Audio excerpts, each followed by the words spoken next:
to order. Chair now recognizes himself for 5 minutes for an opening statement.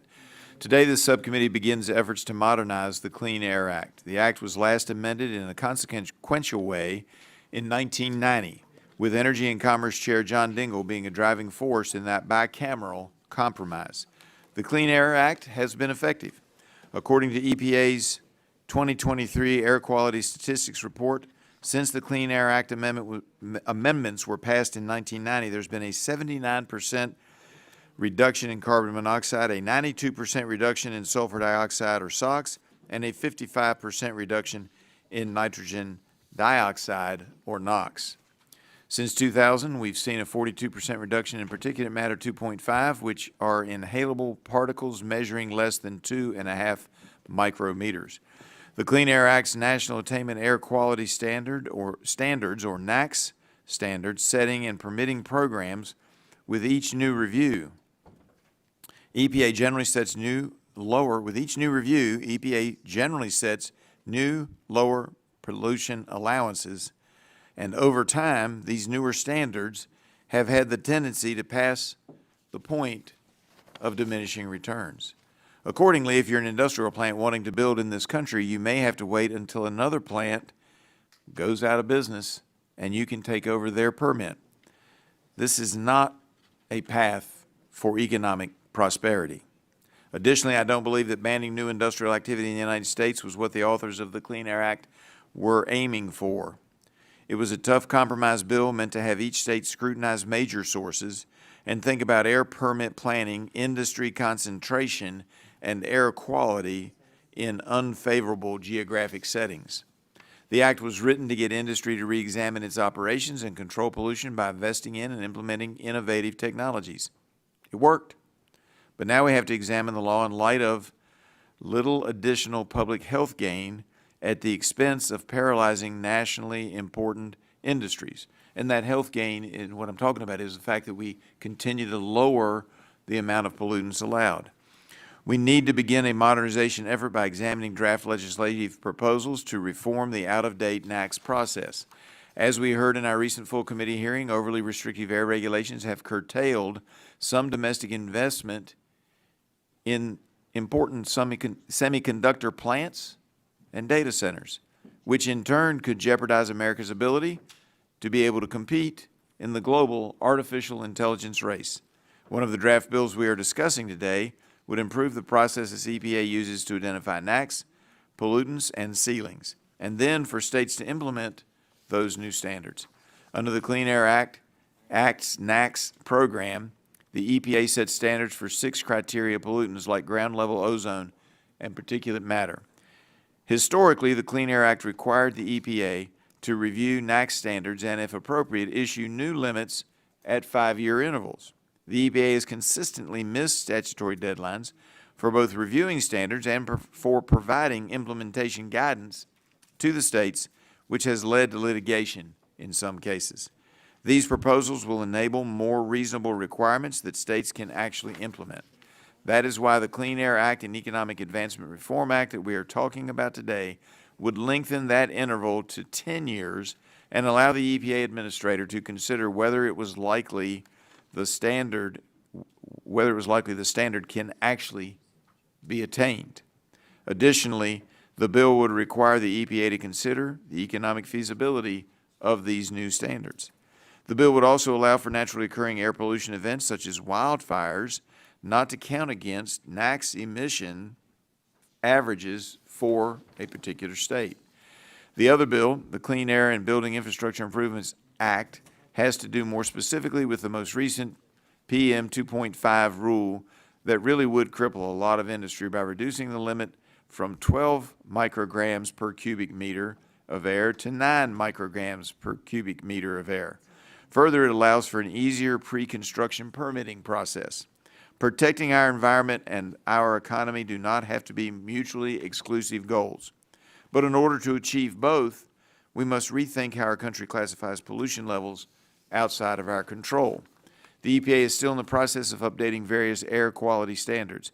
As that work continues, Congress must ensure states and employers aren't unfairly penalized by impractical or burdensome new rules which could hurt our national security and our economic competitiveness. I look forward to learning from our expert witnesses who have extensive experience in implementing and complying with NAAQS standards under the Clean Air Act.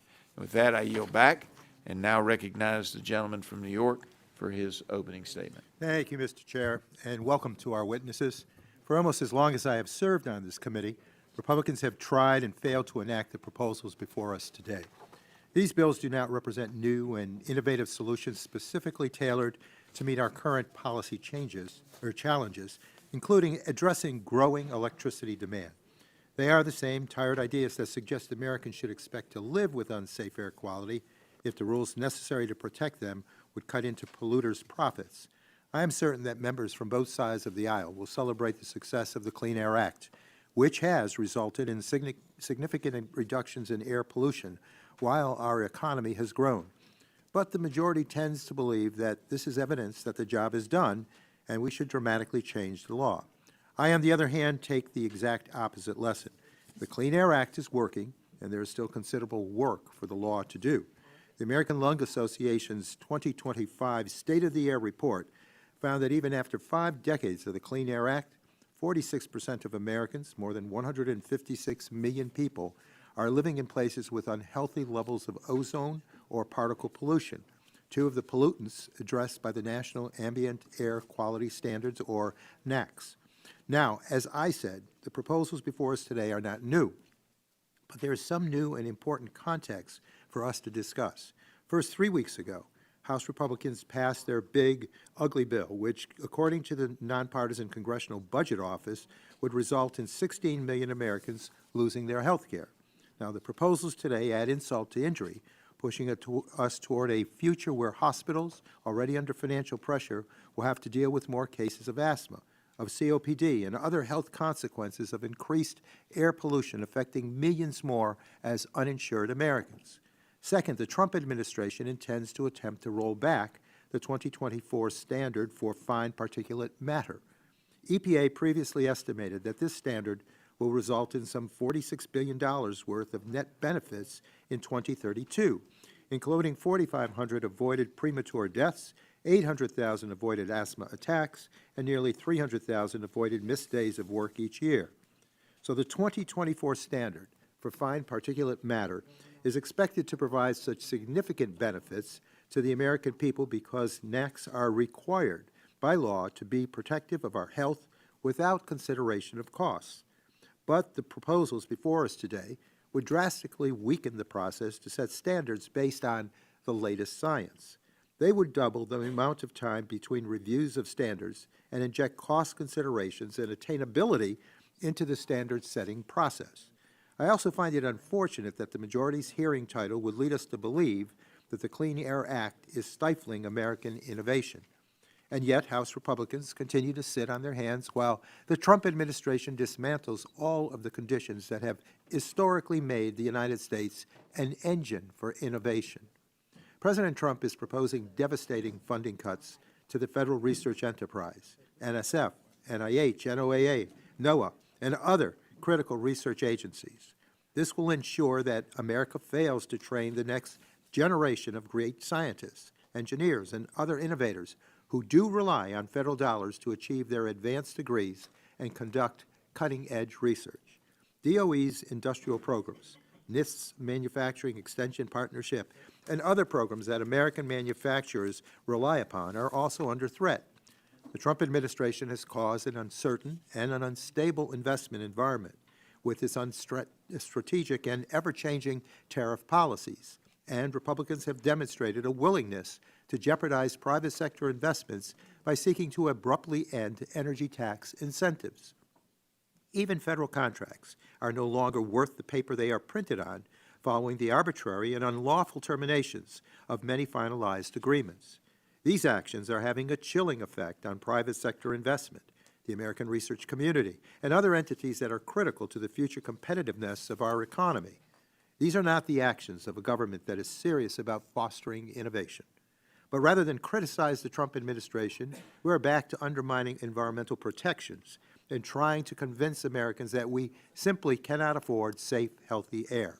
I'm certain there is evidence going back decades of industries claiming each and every past NAAQS standard has been unachievable or would cause irrevocable economic harm.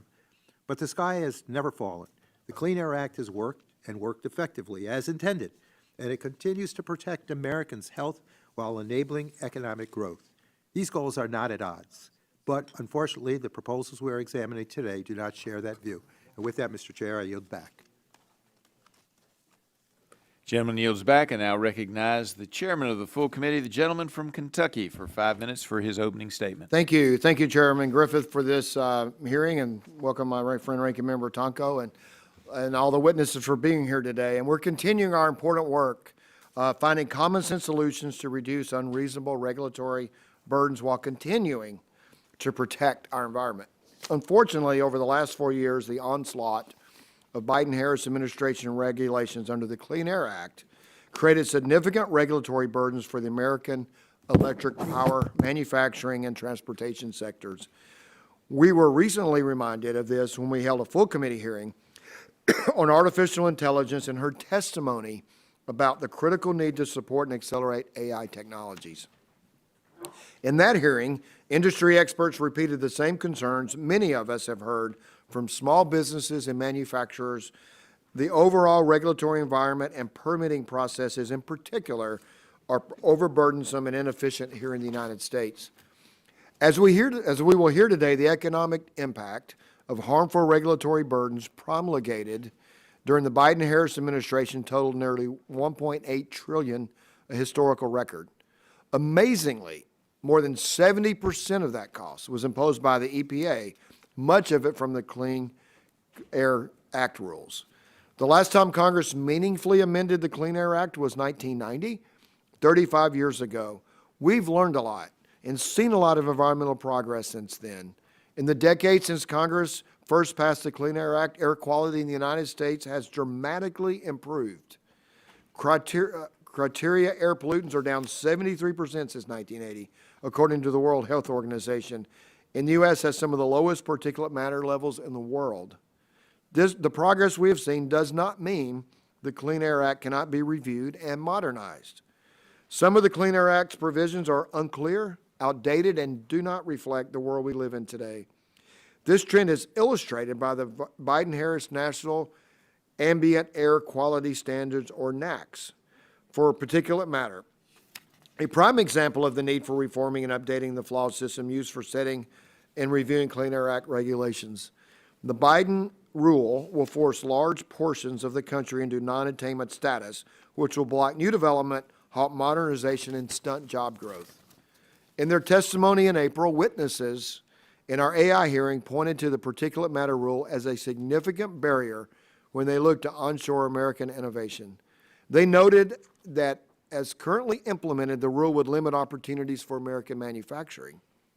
These overly restrictive regulations oppress domestic investments in semiconductor plants, data centers, jeopardizing America's ability to compete in the global AI race.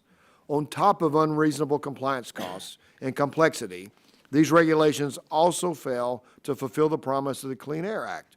A majority of emissions measured in NAAQS are from sources outside of a manufacturer's control.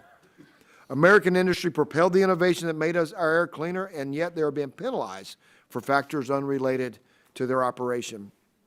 A few weeks ago, EPA Administrator Lee Zeldin testified before this subcommittee about his efforts to address the significant regulatory burdens promulgated during the Biden-Harris administration that have oppressed economic development without spurring meaningful improvements to environmental protection.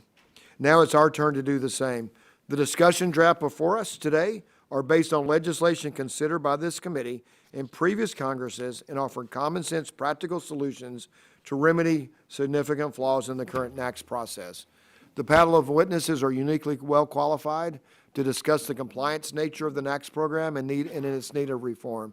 And I thank Congressman Allen and Congressman Carter for their leadership on these bills, and I look forward to working with the rest of the members of the committee as we consider additional proposals on how to best modernize the Clean Air Act. And I look forward to today's discussion, and I yield back. Gentleman yields back. The chair now recognizes the ranking member of the full committee, the gentleman from New Jersey, for 5 minutes for his opening statement. Thank you, Mr. Chairman. Today we're examining two Republican draft bills that once again put corporate polluters over people and will make the American people sicker. With these discussion drafts, Republicans are altering the fundamental premise of the Clean Air Act and threatening our ability to ensure Americans have clean and healthy air to breathe. For over 50 years, the Environmental Protection Agency has had the authority and obligation to set national ambient air quality standards, or NAAQS, and these health-based standards essentially set the level of pollution that is safe to breathe. And they're based solely on the latest science and medical evidence. Since 1970, these standards have been the foundation of the Clean Air Act, resulting in healthier air while our economy has grown. And we know air pollution poses serious and significant health risks to communities every day. Even short-term exposure can cause aggravated asthma attacks, acute bronchitis, and increased susceptibility to respiratory infections. Pollution is dangerous, plain and simple, and Americans have a right to clean, safe air. And that's why I was pleased that last year EPA strengthened the NAAQS for fine particulate matter, also known as PM 2.5. The new standard has tremendous public health benefits. It will save Americans up to $46 billion in 2032 in health care costs alone. It will also prevent asthma attacks, lost workdays, and thousands of premature deaths. But Trump's EPA is abandoning that effort. My Republican colleagues now want to double down on the administration's actions by resurrecting bills that sell out the health of families and children to line the pockets of big corporate interests. And they work to steal health care from 16 million people, in their big, ugly bill. But at the same time, they're pushing proposals that will make people sick. The discussion drafts before us today would allow industry profits to override science in setting air quality standards, provide amnesty to new polluting facilities at the expense of existing ones, and remove incentives to cut pollution. They would also weaken and delay the fundamental protections in the law, virtually guaranteeing that people living in areas with poor air quality will continue to breathe unhealthy air. And these pieces of legislation are not new. Over the last decade, Republicans have pushed these proposals through the committee several times. They can try to claim these drafts will not increase air pollution, but anytime you put polluters' bottom line over public health, the result is dirtier air and sicker people. Our experience with the Clean Air Act tells us that we do not need to choose between the health of our communities and a healthy economy. We can and must have both. So before I close, I did want to ask the chairman a question about our committee rules. As you know, our rules require that the, quote, date, time, place, and subject matter of any hearing of the committee shall be announced at least 1 week in advance of the commencement of such hearing, unquote, unless there's a determination of a good cause exception. For at least the last decade, the subject matter of a legislative hearing has been interpreted to include announcing the title of any legislation to be discussed and circulating a copy of the legislative text. However, the notice for today's hearing did not include an announcement that legislation would be the topic of today's hearing and did not include a copy of any legislative text. My staff did receive communications from the chairman's staff just prior to the notice circulating that you intended it to be a legislative hearing, but they did not receive a copy of the two committee prints until last Thursday, 1 day after the hearing was noticed. And Republicans then circulated 2 new versions of committee prints with the memo on Monday. So this is not, as you know, Mr. Chairman, the way the committee works. When Republicans choose not to provide the legislative text with a notice, it hinders our ability to prepare for this hearing, including our ability to discuss the subject matter with potential witnesses. And that's why it's imperative that the notice include both the title of any legislation being discussed and the copies of the legislative text consistent with longstanding committee procedure.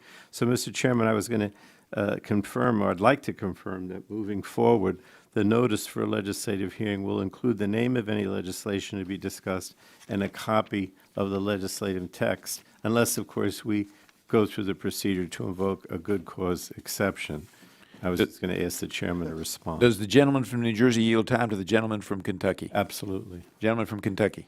Thank you. Thanks to the gentleman for yielding. And the committee rules do not require legislative text to be made available in advance of a hearing, including a legislative hearing. I understand that this is the precedent this committee typically follows. That text is released with the hearing notice. We intend to continue to follow this committee precedent when at all possible.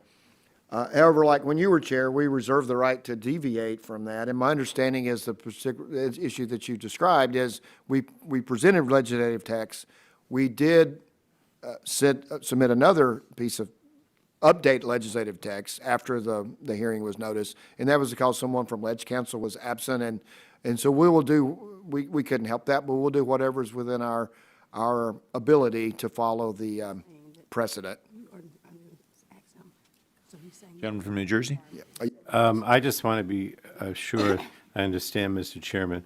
You're saying, well, it's not a requirement of the rules, what I articulated, that you're willing to follow it as a committee precedent. Is that We will do it everywhere we're practicable. Yep. all right? I appreciate that. Thank you.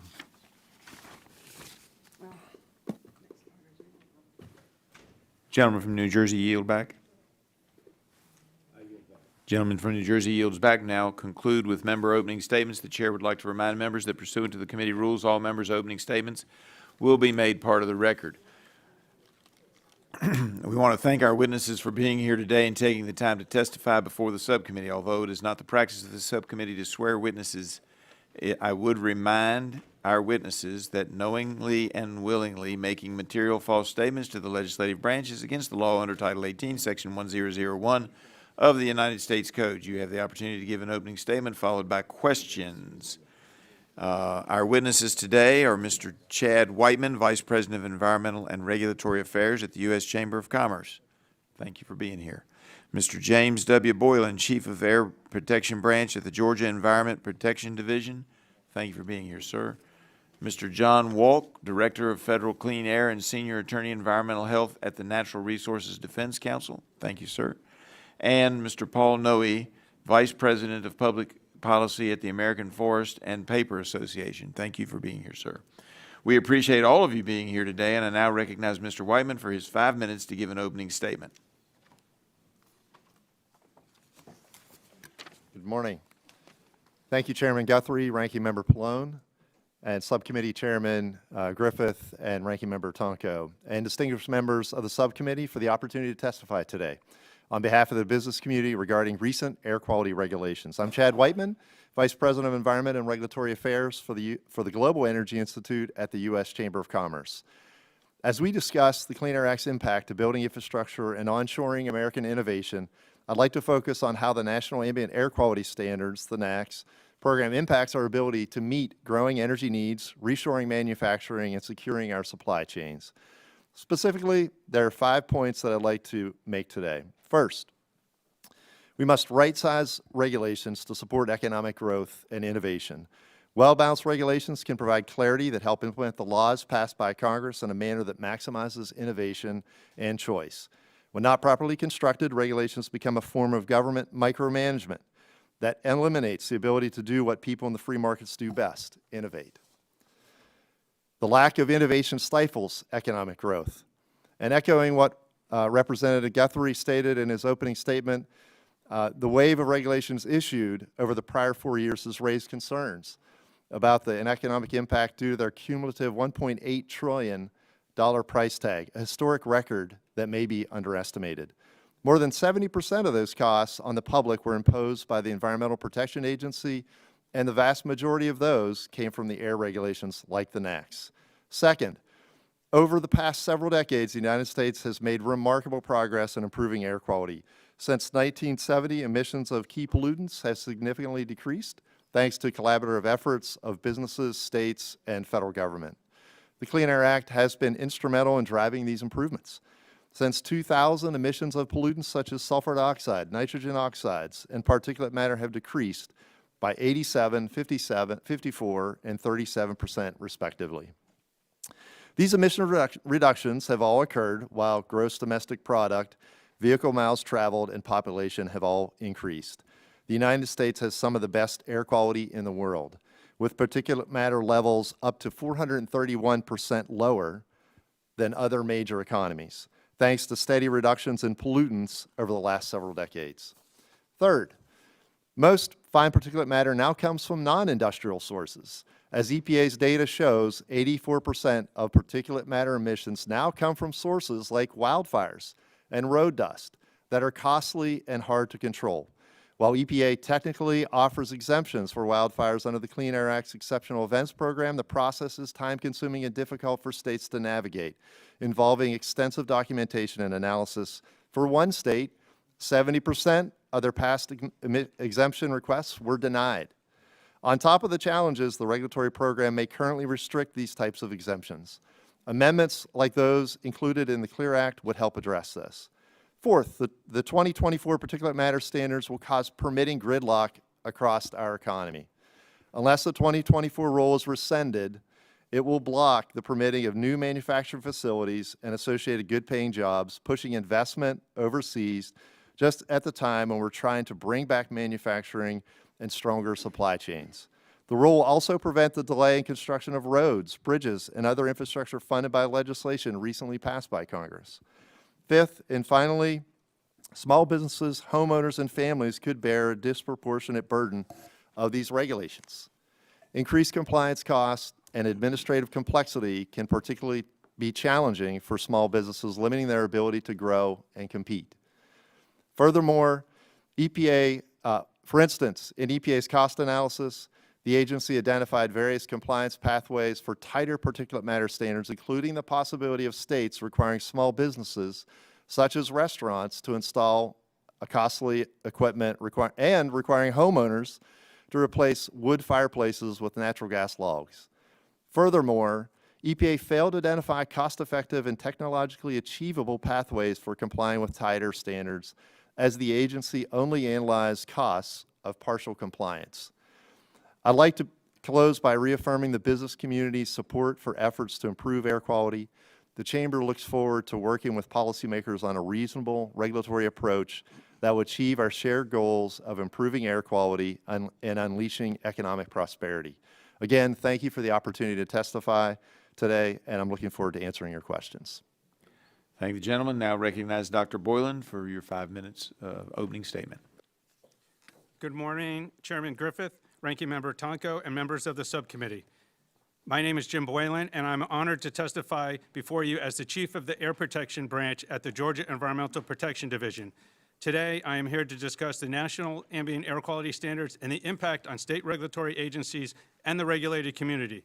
My remarks will focus on two components of the NAAQS, the setting of the NAAQS and the implementation of the NAAQS. The NAAQS setting process involves the development and review of multiple documents. The time to develop and review each document can be substantial, since some of these documents can be over 1,000 pages long. Currently, the NAAQS review process is required to be repeated for ozone, particulate matter, sulfur dioxide, nitrogen dioxide, carbon monoxide, and lead every 5 years. There simply is not enough time to squeeze in all this work within a 5-year cycle. As far as I am aware, EPA has only completed a NAAQS review within the statutory 5-year cycle one time since the establishment of the program in the Clean Air Act in 1970.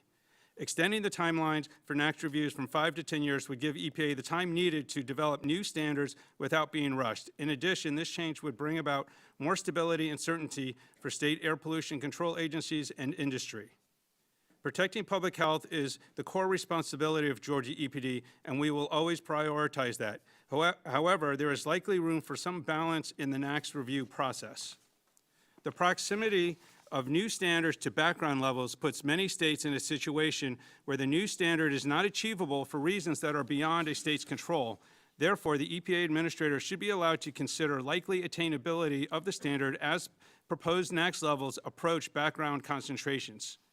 The Clean Air Science Advisory Committee, or CASAC, serves a critical role in the NAAQS setting process by providing independent, expert feedback on various aspects of the NAAQS. I had the pleasure to serve on the CASAC from 2017 to 2023 and was one of only 2 people selected to serve on the CASAC under both the Trump and Biden administrations. I have seen firsthand the imbalance that is caused by stacking the CASAC with mostly academic researchers.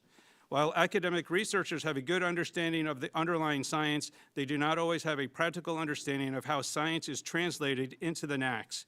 State air regulatory agencies possess specialized expertise and practical knowledge and skills needed for environmental management. For this reason, the CASAC should include at least 3 representatives from air pollution control agencies who are well-versed in NAAQS implementation to balance the CASAC. I'd now like to turn to the implementation of the NAAQS. Implementation guidance needs to be issued concurrently with the issuance of any new NAAQS so that states have the immediate understanding of the requirements and are able to come into attainment quickly. once a new NAAQS is promulgated, states are required to submit attainment, non-attainment designation recommendations to EPA. As part of the designation processes, states can submit exceptional event demonstrations to EPA for approval. The state of Georgia issues prescribed burn permits for approximately 1.5 million acres per year. The application of prescribed fires in Georgia has been extremely successful, as shown by the historically low number of wildfires across the state. However, the current provisions for exceptional events do not explicitly recognize prescribed fires as exceptional events. While EPA has tried to address this through guidance, it really needs to be addressed through legislation. There are multiple permitting challenges associated with implementing extremely low NAAQS in both attainment and non-attainment areas. For projects that want to build in areas meeting the NAAQS, the lack of headroom or the difference between the standard and the background levels makes it very difficult to approve permits. For areas found in violation of the NAAQS, they will be required to implement the most restrictive new source review permitting process, not only for new, but also for existing sources. In 2024, the annual PM standard was dropped from 12 micrograms per cubic meter to 9. Many locations in Georgia are currently over the standard or lack enough headroom for new projects. This is especially a concern with the large number of economic development projects looking to locate in Georgia. Specifically, data centers are one of the fastest growing industries in the state. These data centers need large amounts of energy to operate. In May, a data center developer announced plans to build a 20-building data center campus costing $16 billion that would require more power than one of Plant Vogel's nuclear reactors. Power generation to support all the new data centers will pose multiple permitting challenges under the current NAAQS process. In closing, I would like to emphasize that there may be ways to modernize the NAAQS process that could help states implement the new standards in a way that continue to protect air quality without restricting economic opportunities. Again, I would like to thank the Chairman Griffith for the invitation to appear today, and I look forward to your questions. Thank you very much, gentlemen. Yields now recognize Mr. Walke for his 5-minute opening statement. Thank you, Chairman Griffith and Ranking Member Tonko, for the opportunity to testify today. My name is John Walke with NRDC. All Americans want safe, clean air. All members of Congress want the same. That consensus should unite us, not divide us. Today's draft bills, unfortunately, are divisive because they end Americans' legal right to safe, clean air that the Clean Air Act has guaranteed for 55 years. Today's law ensures safe air quality based on medical science, how much air pollution is unsafe for people to breathe, not based on company profits or economics. The Draft Clear Act before you first would eliminate the obligation to establish health standards for air pollution like smog and soot, based solely on medical science and what is required to protect public health, with an adequate margin of safety for vulnerable groups like children and the elderly, without any consideration of profits for regulated companies or economic impacts. Then the bill, for the first time, would authorize EPA to consider company profits and costs to set unprotective standards, sanctioning continuing health hazards and even premature death from PM 2.5. Both steps would overturn a unanimous Supreme Court decision by the late Justice Scalia, upholding Americans' right to safe air based on science, not unsafe air tainted by economics. After that 2001 Supreme Court decision, a lawyer for the Chamber of Commerce said, "Now we will see if we can get the magic word cost put into the statute." That's what this legislation is about, that longtime corporate campaign. Mr. Tonko is right, the sky has never fallen. Americans are not asking Congress to take away their 55-year-old legal right to safe, clean air. Americans are not asking the government to lie to us about whether the air is safe to breathe. I suspect the Make America Healthy Again movement would be shocked to learn that is being considered for the third time in 8 years before this subcommittee. Take the example of the health standard for ozone pollution, last updated in 2015 to 70 parts per billion. A strong majority of EPA science advisors found in 2023 that 70 was badly unsafe and needed strengthening to guarantee safe air for Americans. Suppose EPA in the future then considers a range of standards as high as 70. The Draft Clear Act would let EPA, for the first time, refuse to strengthen the ozone health standard to a safe level by invoking economic impacts or attainability of the standard and keep the unsafe level of 70. Denying Americans safe, clean air, and allowing preventable asthma attacks, forcing parents to take their children to the ER, and causing hospital admissions for respiratory distress. The implementation issues addressed in both bills and in much of the other testimony are complex, but the proposed solutions are the wrong ones. They would let air pollution increase by legal definition, roll back safeguards under current law, increase the burden on existing businesses and facilities to reduce their pollution to accommodate the new pollution increases, force Americans to breathe unsafe air longer, then change the law to declare unsafe air pollution levels acceptable. Over 156 Americans live in areas that suffer unsafe levels of smog pollution or fine particle pollution. More than 88,000 Americans die prematurely every year due to just fine particle pollution, over twice as many deaths as auto accidents cause. Over 100 leading public health and environmental organizations have urged Congress not to pass nearly identical earlier versions of these harmful bills, including the American Heart Association, the American Lung Association, the National Medical Association, and the National Public Health Association. Like me, they object to authorizing more air pollution, weakening the Clean Air Act in numerous ways, taking away Americans' 55-year-old right to safe, clean air, worsening Americans' health, and overturning multiple court decisions, all without doing one thing, unfortunately, to improve air quality, reduce air pollution, or make Americans healthier. Similar to these health experts, I urge members to decline to advance both bills. Thank you. Thank the gentleman. Now recognize Mr. Noe for his 5-minute opening. Thank you. Chairs Griffith and Guthrie, ranking members Tonko and Pallone, and distinguished members of the committee. I'm here today on behalf of the American Forest and Paper Association and the American Wood Council. AF&PA represents manufacturers of sustainable paper products, and AWC represents manufacturers of structural wood products. Our forest products industry directly employs over 925,000 people, and we are a top 10 manufacturing sector employer in 44 states. The industry supports over 1.6 million more jobs across its suppliers and in local communities, many in rural America. These hardworking people are sourcing from sustainably managed forests and making products right here in America, representing nearly 5% of U.S. manufacturing GDP. In February of last year, I testified before this committee that our air permit program is broken.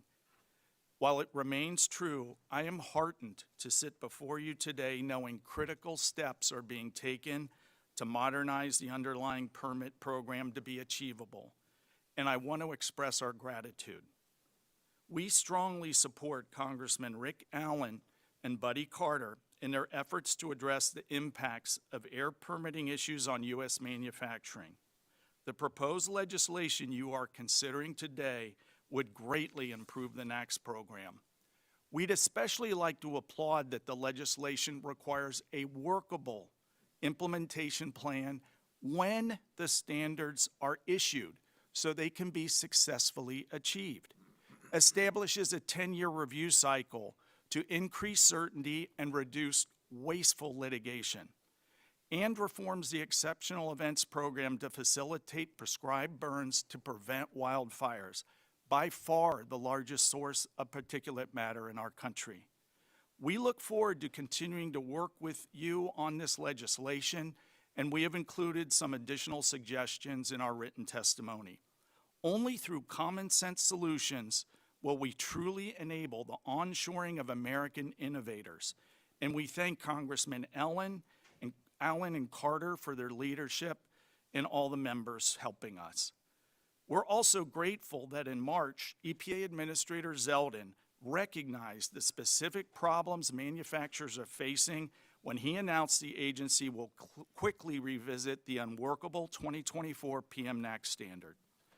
Under previous PM standards, our industry could make substantial capital investments to modernize, but the new PM standard is a perfect storm for permit gridlock, making it much harder to modernize our facilities and continue reducing emissions. The previous EPA rushed to tighten the PM NAAQS close to background levels, using dubious legal authority, ahead of schedule, and without a workable implementation plan. Notably, the 2024 rule doesn't address at all 84% of particulate matter emissions, which come from non-industrial sources such as wildfires and road dust. Pulp, paper, and wood products mills account for less than 1% of particulate matter, to put that in perspective. Blindly ratcheting down on already controlled sources has diminishing returns, and collapsing the permit program by making it unachievable blocks progress towards more efficient and cleaner facilities. The previous administration unfortunately ignored each of these concerns raised not only by industry, but our partners in labor and many elected officials. If we don't change this trajectory now, American manufacturing competitiveness and jobs in many of your districts are at stake. We stand ready to work with you, with Administrator Zeldin and the Trump administration, to strengthen and support this effort. Thank you again for the opportunity to be heard and for your tireless leadership to support U.S. manufacturing jobs. I look forward to your questions. Thank the gentleman. Thank all of you for your testimony. And now move into the question and answer portion of the hearing, and I will begin the questioning and recognize myself for 5 minutes. Mr. Noe, we are talking about NACs today, but I can't help myself. Attainment also impacts new source review permitting. It concerns me that industries trying to reduce emissions at their plant can potentially be punished in some cases under the Clean Air Act, which is why I've been working on H.R. 161, the New Source Review Permitting Improvement Act. Doesn't the current new source review permitting process make manufacturers think twice about building new projects or even improving current facilities? Mr. Chairman, 100%. And thank you so much for your tireless work there. Yeah. I'm going to paraphrase a friend of mine and former EPA General Counsel Don Elliott, who said, the kindest things you can say about NSR is it's ineffective, slow, and it doesn't work. And those really are about the kindest things you can say about it, because it makes no sense that a program that's supposed to improve air quality blocks efforts to become more efficient and thereby lower emissions per ton of production. It's that simple. Yeah. Is it economically efficient or environmentally friendly to require pollution control projects to go through the full NSR permitting process? And doesn't the current NSR regime actually discourage major sources from installing emission control equipment for fear of losing their current air permit? 100%. And Mr. Chairman, I just want to add, when you were kind enough to have a hearing back in February 2018, and I had the opportunity to testify, we had a whole bunch of examples from our industry alone about how NSR has had very damaging unintended effects. The intent was good. Let's make our air cleaner. We all support that. I think you've heard that already from not only all of you, this panel, but we got to be smart about how we do this. There's so much at stake if we're not smart in how we do it. I appreciate that. And I had my examples too, but I won't go through them today. Mr. Whiteman, could you briefly explain the colored map, which has, we've got our fake Vanna here. Could you explain the colored map in your written testimony and that is enlarged behind me? Will do. Thank you for the question. Yes, so this map is a map of the counties in the U.S., and we modeled the air quality, non-attainment, and areas that would be in attainment. So if you look at the map, the green areas would be those that are in attainment. The red areas are those that are out of attainment, 428 counties that we project. EPA projected just 1/4 of that. And then the light red areas are those where there's not much headroom. There's not a lot of headroom to be able to build new facilities, or you bump into the standards.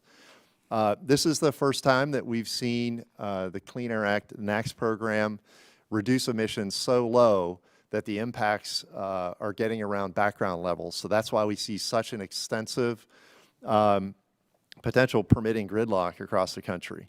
And it's why we've raised so many concerns about the NACs standard. We all want to reshore manufacturing. We all want to provide the good paying jobs. And unfortunately, this looks like it's going to block a lot of those projects for coming back. What are the real-world effects of a non-attainment designation for a county trying hard to land a big factory or a family manufacturer looking to expand their plant? I'm sorry, sir, I missed. That's all right. What are the real-world effects of a non-attainment designation for a county trying to land a big factory or even a family manufacturer looking to expand their existing facility? It puts them through a lot of permitting and can be quite difficult. In fact, I was talking to somebody in the foundry industry yesterday from Wisconsin. They had a new greenfield facility that they wanted to build. They looked at 400 sites after they could meet their labor requirements. When they went on and considered the environmental requirements from the NAAQS, from ozone and PM, it narrowed it down to 8. And then when they looked at supply chain, energy access, and other things, they decided they just couldn't do the project because the NAAQS program and what's coming up is just going to be too stringent for them. Couldn't do the project in the United States? They shelved it. Shelved it. And so when we're talking about those non-attainment areas, those are the ones that are currently red, correct? Dark red. These are the ones that are projected to be out of attainment in the future. All right. And then a lot of the pinkish red ones are close. So if you were trying to land a really big factory, that might tip you over the line as well. That's right. We have an example in one of the reports that we wrote, even a wind facility in Colorado, CS Wind. The air permit they had to put together to follow EPA's requirements would increase the emissions in their area by 1.9 micrograms. They may not have been able to build their facility because even projects like that could be blocked.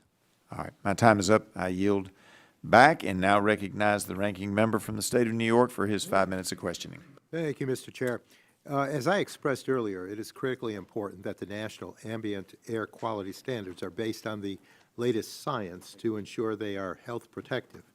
However, I am concerned that several provisions of these proposals will undermine those efforts. First, the CLEAR Act would change the current 5-year review cycle to a 10-year cycle. So, Mr. Walke, what would be the consequences of making that sort of change? Thank you, Mr. Tonko. The consequences, unfortunately, would be to ensure that updates to health standards occur closer to 12 to 15 years. Now, why do I say that? Because under today's law, where the statutory deadline is 5 years, as Dr. Boylan has said, the reality is it's closer to 8 to 10 years, and the agency has to be sued in order to try to issue them faster.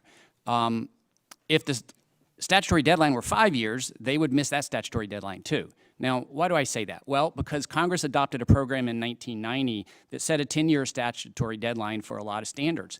And EPA missed that deadline probably 60 to 70% of the time. Sometimes they missed it by 10 or even 15 years. So it's entirely predictable what would happen. Americans would be denied safer, clean air based upon what the medical science says for as long as 12 to 15 years or more. Thank you. And is it safe to say that our scientific understanding of the health impacts of air pollution is continuously improving? That's absolutely the case. And the most recent updates to the health standards for ozone that unfortunately did not occur, but were the subject of scientific analysis in 2023 shows that we've learned much more and the standard should be strengthened. The strengthening the PM 2.5 standard in 2024, which by the way is the most deadly pollutant regulated by the Clean Air Act and recognized globally as the either second or third largest source of premature mortality globally. We've learned much more, and we need to do more to protect Americans. Right. Let me add to your assessment. There can be a lot of science produced in a short period of time. And as an example, the 2020 ozone standard review included more than 1,700 new studies that were published since EPA's 2015 review of that standard. So even within the current 5-year cycle, there could be hundreds, if not thousands, of relevant scientific studies that further our understanding of what levels of air pollution may be considered safe. So, Mr. Walke, if we are committed to having our environmental protections based on the latest, best available science, would shifting to a 10-year review cycle undermine that goal? Absolutely, it would undermine that goal. And so would eliminating the Office of Research and Development, a lot of other things that are being done by this administration. Unfortunately, we are eliminating scientific capacities, and lengthening the period to 12 to 15 years would just be even more irresponsible. And, Mr. Walke, I would also further ask about the CLEAR Act's proposed changes to the Clean Air Scientific Advisory Committee. Currently, the CASAC is statutorily required to have 7 members, with at least 1 from a state agency. Mr. Walke, what is the role of the CASAC today? And would you say it is to inform EPA's consideration of the latest science when reviewing standards, or is it more focused on the implementation and feasibility of standards? It is focused on the protectiveness of the health standards and whether they provide an adequate margin of safety for vulnerable populations like children. And so it requires medical expertise. It does not require implementation expertise. And I differed with my fellow witness, Dr. Boylan, on that respect. Geographic diversity doesn't speak to medical expertise. So kind of pulling people from Region 4 states to be on the panel doesn't speak to whether the standards will be better and more protective of Americans. Thank you. And while I certainly support states playing an important role in scientific reviews of standards, I also believe states are just one of several important contributors. Mr. Walke, are you concerned that this proposed change to the CASAC membership might tip the balance of the committee? I think it's intended to, Mr. Tonko. We had testimony before this committee today that criticized past panels for being imbalanced, and this was the approach to supposedly address that. The Administrator Pruitt did it during the Trump administration and blocked people who had EPA grants from serving on the committee, and that was found to be unlawful by a court. So I think there have been attacks on the integrity of CASAC for as long as I've been practicing law. Is there any evidence that the current structure of the CASAC is causing it to fail to adequately fulfill its responsibilities? To the contrary, I mean, Dr. Boylan was reappointed by a Democratic administration and provided his views, and they were fully captured for the public record, and I think that was to the credit of both Dr. Boylan and to Mr. Biden and his EPA. All right, thank you, and Mr. Chair, I yield back. Gentleman yields back. The chair now recognizes Mr. Latta. Well, thank you, Mr. Chairman, and thanks to our witnesses for being here. This is a pretty important discussion that we're having today on these bills the discussion drafts. And you know, if you look at this map, again looking where the state of Ohio is, it pretty much puts the entire state of Ohio in jeopardy. And what I'd like to start, Mr. Whiteman, if I could just ask you some real quick questions. You know, one of the things you said in your testimony, that when the EPA acts based on faulty scientific analysis, how often does that happen, and how can this affect this map right here? Let me first qualify, I'm not a scientist, but there's a lot of science that goes into this, into the NACs, and their concerns, you know, let me just speak from the business community perspective on costs, because ultimately, if we're not considering costs and we're just considering one side of the equation and not the other, it leaves with unbalanced and overly burdensome regulatory provisions that we're finding ourselves now in this situation of having potential permitting gridlock. Okay, you know, let's go back just a couple of years back, because you know, when we're talking about maybe a county being out of compliance and the county that'd be adjacent to it, and all of a sudden the county that's adjacent to it, we might not have any issues, but because being next to that county and depending when that test is being run, then all of a sudden that could be putting the county adjacent that didn't have any issues out of compliance. But would you say when you're looking at this map today, it's putting everything out of compliance, is that correct? Yeah, you know, the red areas, we completely expect them to be in violation of the standards, and those next to it, we expect permitting gridlock to be there. Because you need some headroom to be able to site these facilities. And because they're so low, the standards so close to background levels, there's just not a lot there. Okay, let me ask a few more questions real quick. You know, when these tests are out there and the monitoring goes on, you know, when they take into effect certain things, like I've got one in particular. What if you have an interstate highway that runs through a county? Would that be a factor out there that would be a concern? Yeah, certainly the funding that Congress passed in the infrastructure bill, building new roads and bridges, you know, state DOTs have to look at potential air emissions increases and factor that and look at the NAC standards. And so that may block some of those roads and bridges that would increase efficiency and supply chain efficiency. Well, and again, this is like several years back in Ohio on Interstate 75 from the Michigan border down to the city of Findlay. It was determined that we had to, the road was about 115% capacity, and what they have to do, they needed to put a third lane in. So what you're saying right then is it could put that kind of a project in jeopardy to have something like that done then. They would likely have to deal with the NACS program and finding offsets and other things, which may not be available. And what would the impact be on agricultural areas? Do you have any idea on that? Certainly, they're one of the non-point sources that are becoming, as industrial emissions have gone down, or around 16%, other non-point sources like ag and road dust and fires are becoming a bigger portion of it. So it's likely that, farming and other things will be in the crosshairs for this type of NACS, which is bringing pollution levels down so low. Yeah, and just follow up on it real quick, just for a comment on my part, because again, you have to think about when harvest is done. So if you're out shelling corn, or if it's going to be you're harvesting beans, you're harvesting wheat, that's the time of the year that you're going to have a little more dust in the air. But thank you. Mr. Noe, if I could ask you, could you tell the committee about the cumulative regulatory challenge facing American industry and what it means to this country? Thank you, Congressman. The challenge is enormous, and there's so much at stake, because if our regulatory system isn't working well and the permit system is gridlocked, that grinds progress to a halt. We need to play to our strengths. We are the most innovative country on the planet. We have great entrepreneurs. We have a great productive workforce. And our workers just want the right to compete. That's all they're asking for. And so we can't have a picture like that where the permit program is basically collapsing, because what those colors show you, it's not just there's lots more of these non-attainment areas in red. That pink is a special problem for my industry.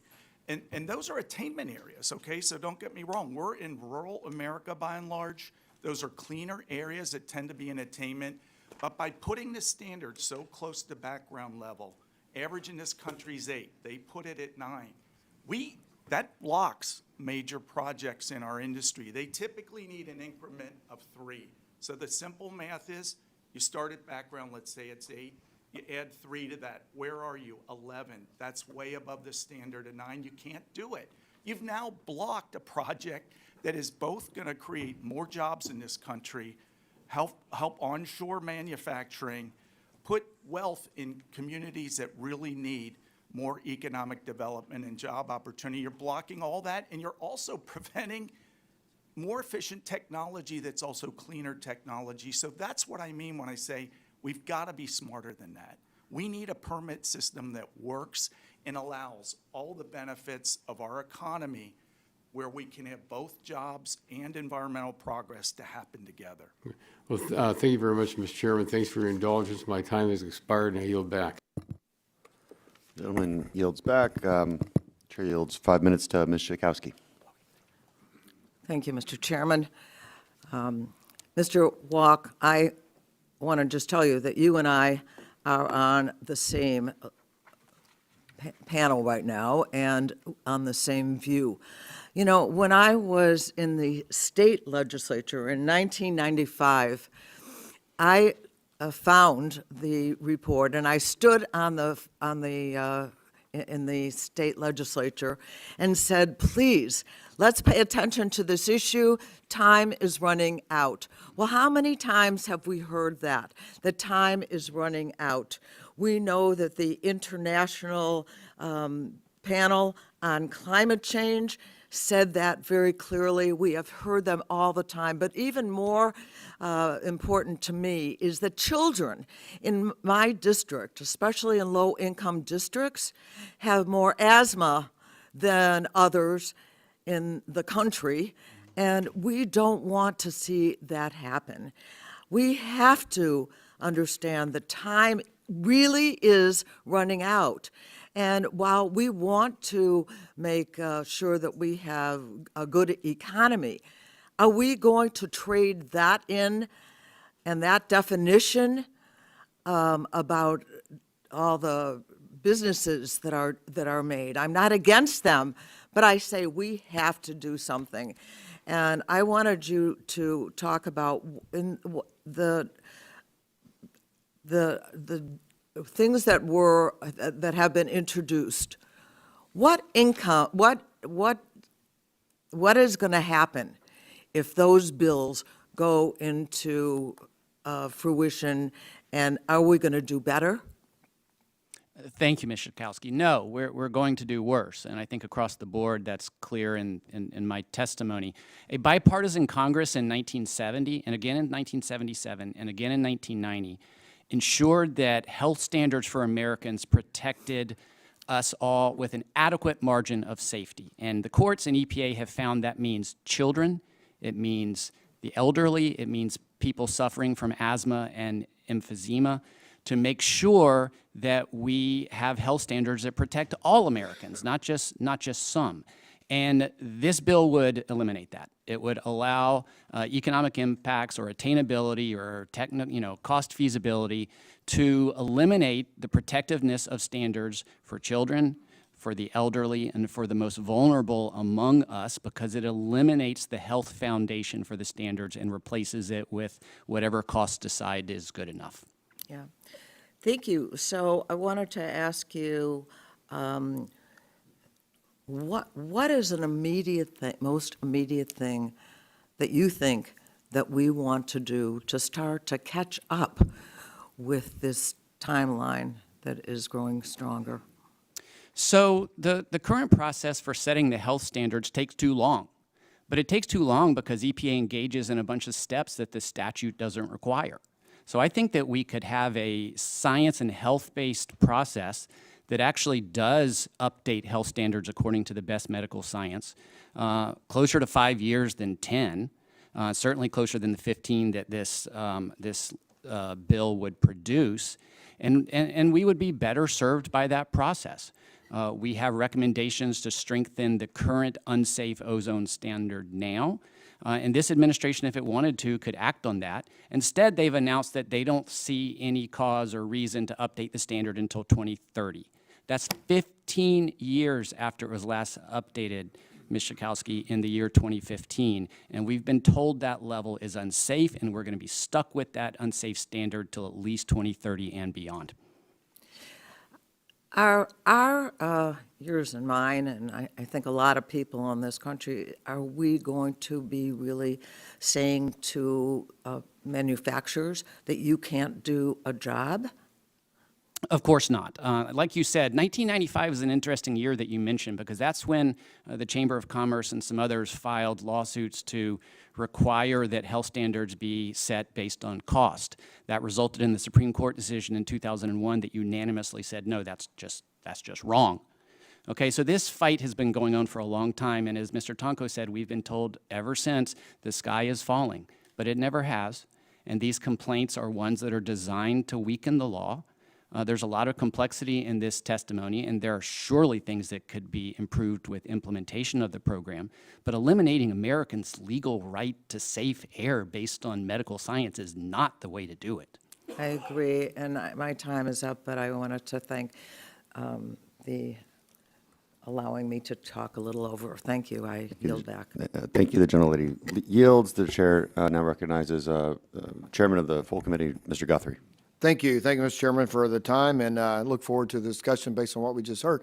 I see a good friend of mine, Johnny Walker's in the audience. Johnny Walker's from Tennessee, and he is runs a business, is trying to put people to work and run a manufacturing business and be successful, and has no other intent than to run a clean, sound business and make sure that he puts people to work. And it's a high, what do you call it? You're in a high cost, low margin business, and that's a fun one to be in, right? A high cost, low margin, and just trying to stay ahead. And regulations matter, but we do need a clean environment. So, Mr. Whiteman, the Biden administration did a particulate matter rule, and that would reduce the annual standard to 9 parts per microgram of cubic meter, which is getting close to some areas of the country, maybe being at lower than background levels. Could you describe what having a standard lower than background levels, what the impact could be on manufacturing or ability to develop, ability to construct, ability to operate? It essentially puts those areas into gridlock. I mean, the way the permitting works is once you're out of attainment, you have to implement the most stringent emissions control technologies out there under the lowest achievable emissions reduction program. And on top of that, you're going to have to seek offsets, because once you establish the background so low, and you're in this area trying to implement layer controls, you're going to need some help somewhere else. The problem is, you set it so low, everybody else is going to be in the same boat. So everyone else is going to be pointing to each other like the Spider-Man meme, like, can I get your offset credits from you? So ultimately, it's going to lead to a lot of projects like the one I mentioned in Wisconsin that it's going to get blocked. I know it was mentioned earlier that people say the sky's fall. I hope we can fix this product before the sky falls. That's the idea, not have it fall on us. So, Mr. No, the pulp and paper industry uses a lot of energy. Data centers, which are being built to support and develop artificial intelligence, also need an enormous amount of energy. What insights can your industry share with those in the AI sector about how these air quality standards will impact their ability to grow in the United States? Thank you for that question, Mr. Chairman. And I think that shows the urgency. We have got to be able to build things. We've got to be able to expand things. We've got to be able to modernize things in this country. And what that map's showing you is permit gridlock all around the country. And it's not just these bigger red areas of non-attainment that Mr. Whiteman was mentioning. All of that pink is areas that are in attainment, so you'd think things would be fine, but they're not, because there's permit gridlock. And if you want to do a major project in those areas, you're going to be blocked. So, you know, there's a lot at stake here. It's not just U.S. manufacturing competitiveness. Our place in the world, our ability not only to compete, but national security issues are at stake, because the demand that's coming online for energy in this country, including electricity, are massive. And that's what keeps CEOs up at night, I can tell you. Well, thank you, and that's a good point, because, you know, from the mid-1990s until just recently, we've had a flat level of demand for power. Part of it is because, and thankfully so, we've become far more efficient at using the power that we use, which we absolutely should be. The second part of it is we unfortunately had flat manufacturing growth, which is now beginning to increase, but not just bringing jobs back, but also the excessive demand, the extensive demand that's coming from new areas, which is data centers. You know, I always quote, and I said Bill Gates at a Microsoft data center can, not everyone, but can, one of them can use as much power as the city of Seattle. And so that's what we have to scale up for. If we don't do it, then we're going to lose this battle to China. And I would rather have the American values govern AI around the world than Chinese values any day. There's no comparison to that. So let me go to Mr. Boylan. The Clean Air Act requires EPA to review and revise air quality standards on 5-year intervals, but the Biden administration conducted a review of the particulate matter outside of the normal review cycle. That means states like yours may have significant burdens in implementing these changing standards. The draft legislation would move it to 10 years. As the head of Georgia's program, can you discuss the impact that would be for you? Yeah, so the impact of changing from 5 to 10 years, is that what you're asking? Yes. Yeah, so what that would do is it would allow EPA to fully consider all the documents. The way it is now, they're rushed, and sometimes they try to shortcut reviews and things like that. Giving the full 10 years would allow for a full consideration of all the science.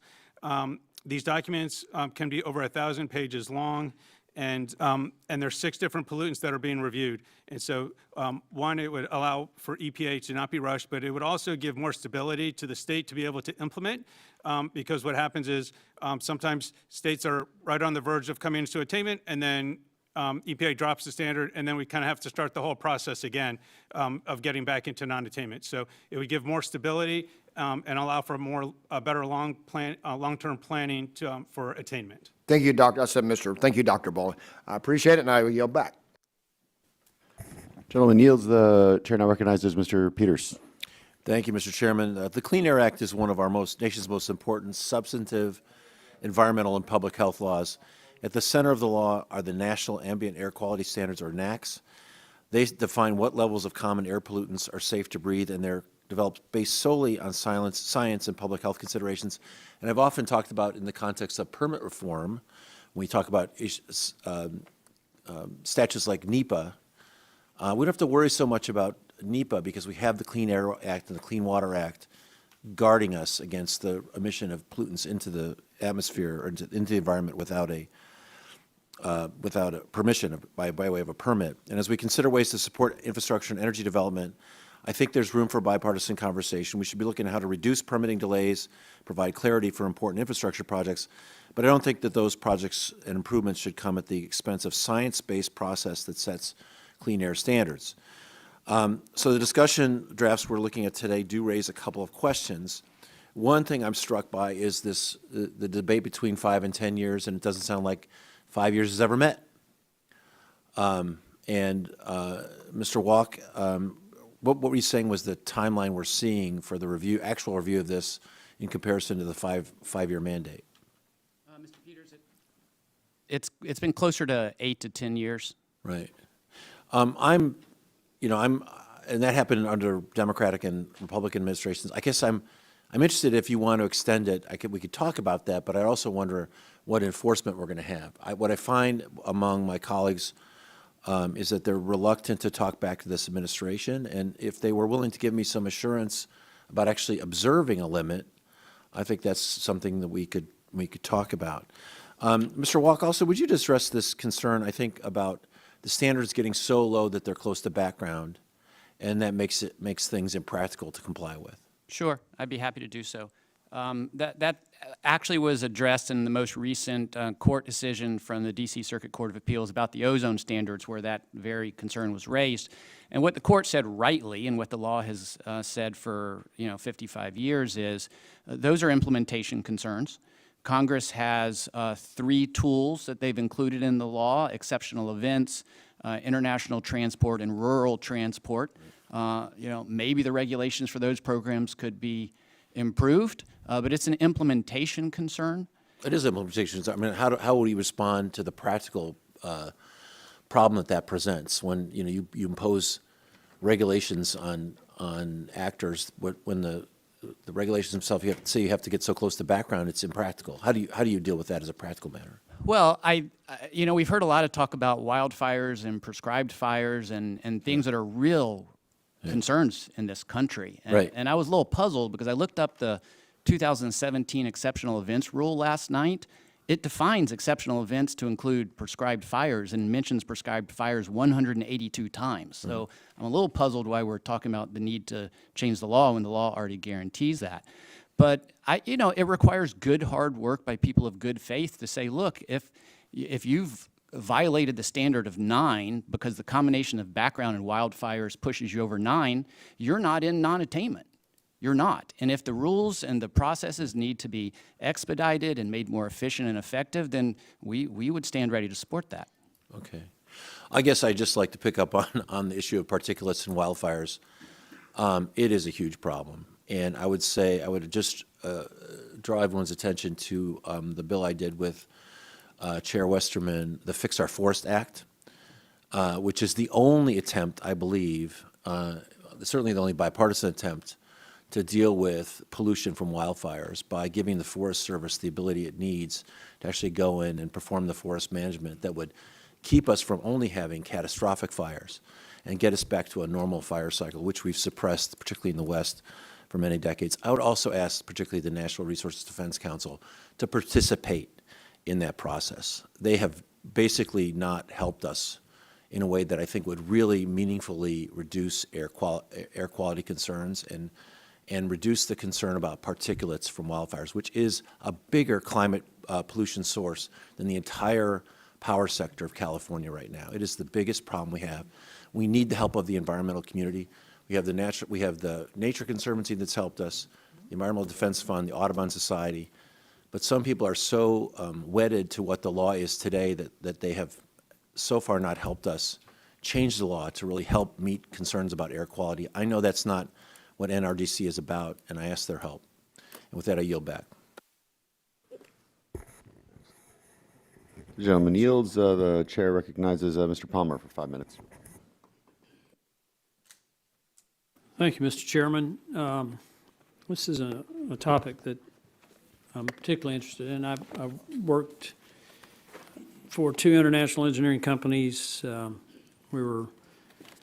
worked for Combustion Engineering in the Environmental Systems Division, worked for Rust International, did everything from refuse to energy to aerospace.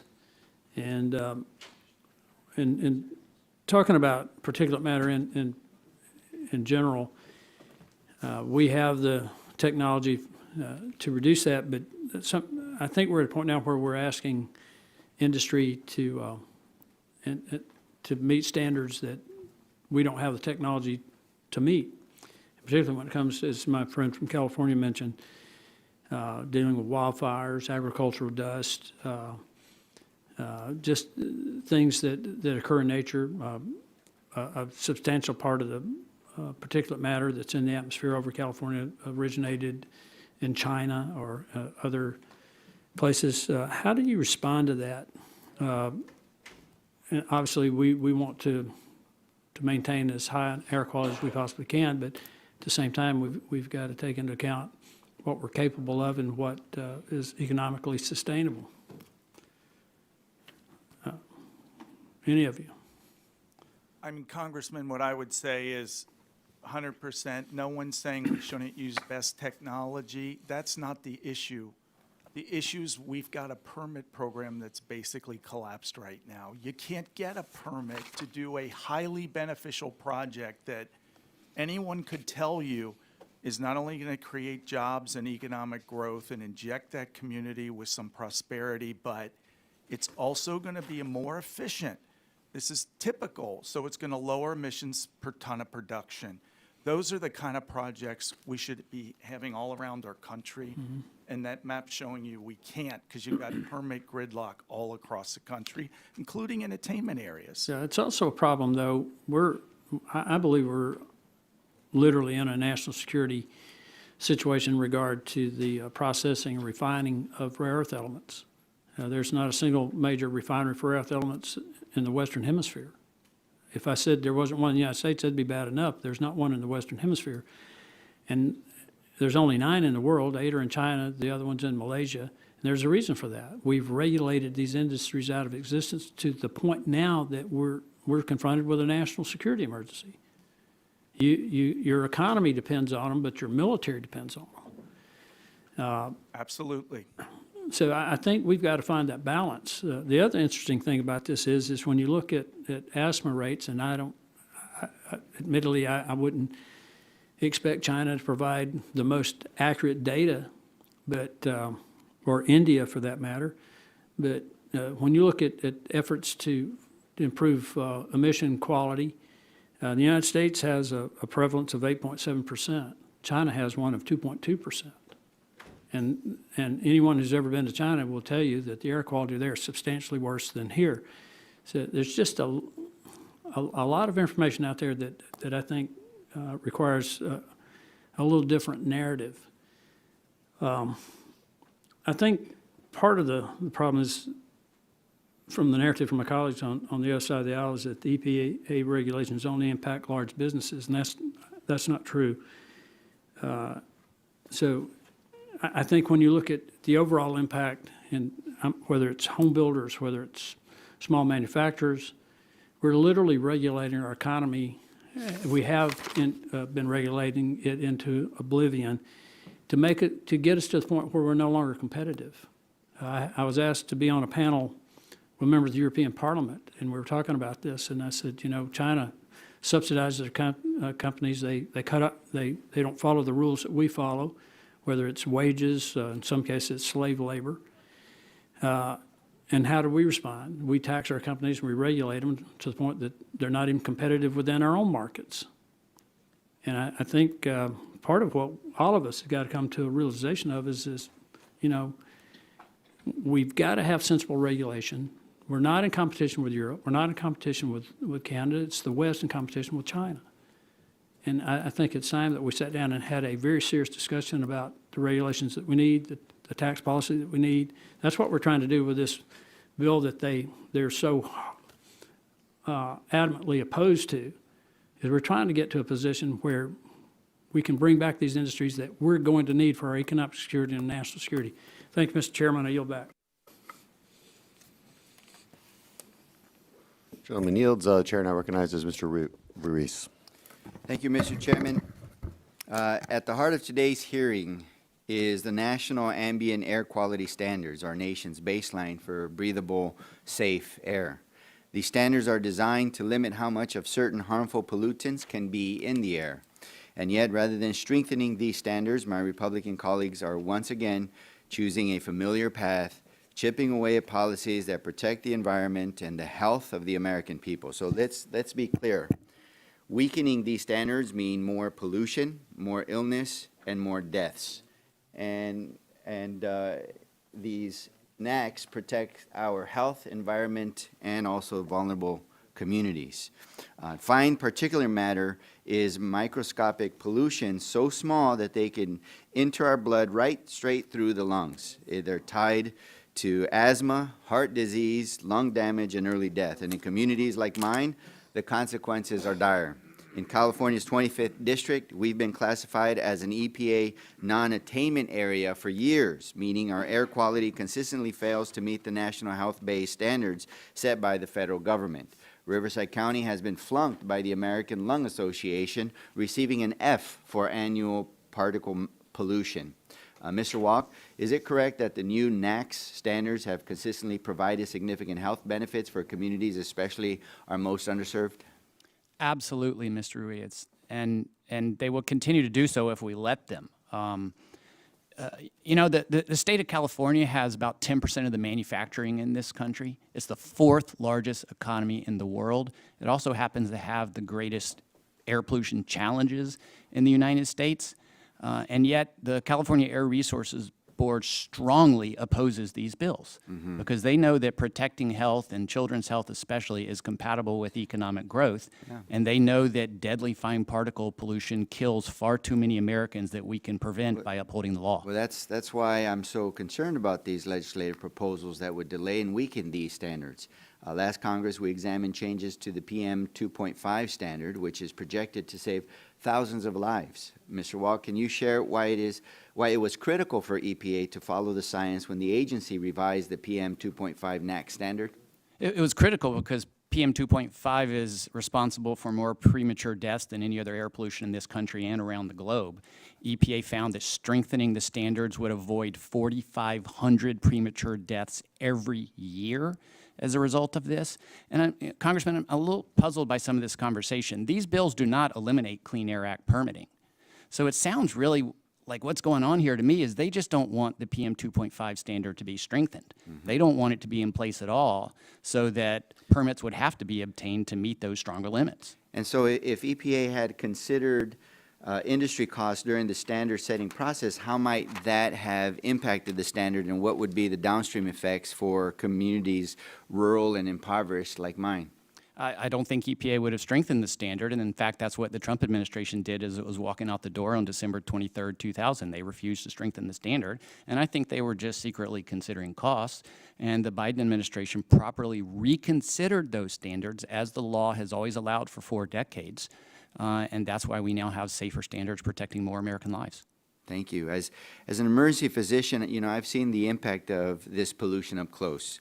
Kids wheezing through asthma attacks, seniors collapsing from respiratory distress, and these are not data points. They are people, and they are depending on us to act. But instead of standing with their constituents, Republicans are standing with corporate polluters. Last Congress, committee Republicans voted for the bills being discussed today. These are disastrous bills, and now they're back once again, moving these bills and trying to delay and derail these public health standards. Let's be honest, they're not defending public health. They're not defending Medicaid or working families.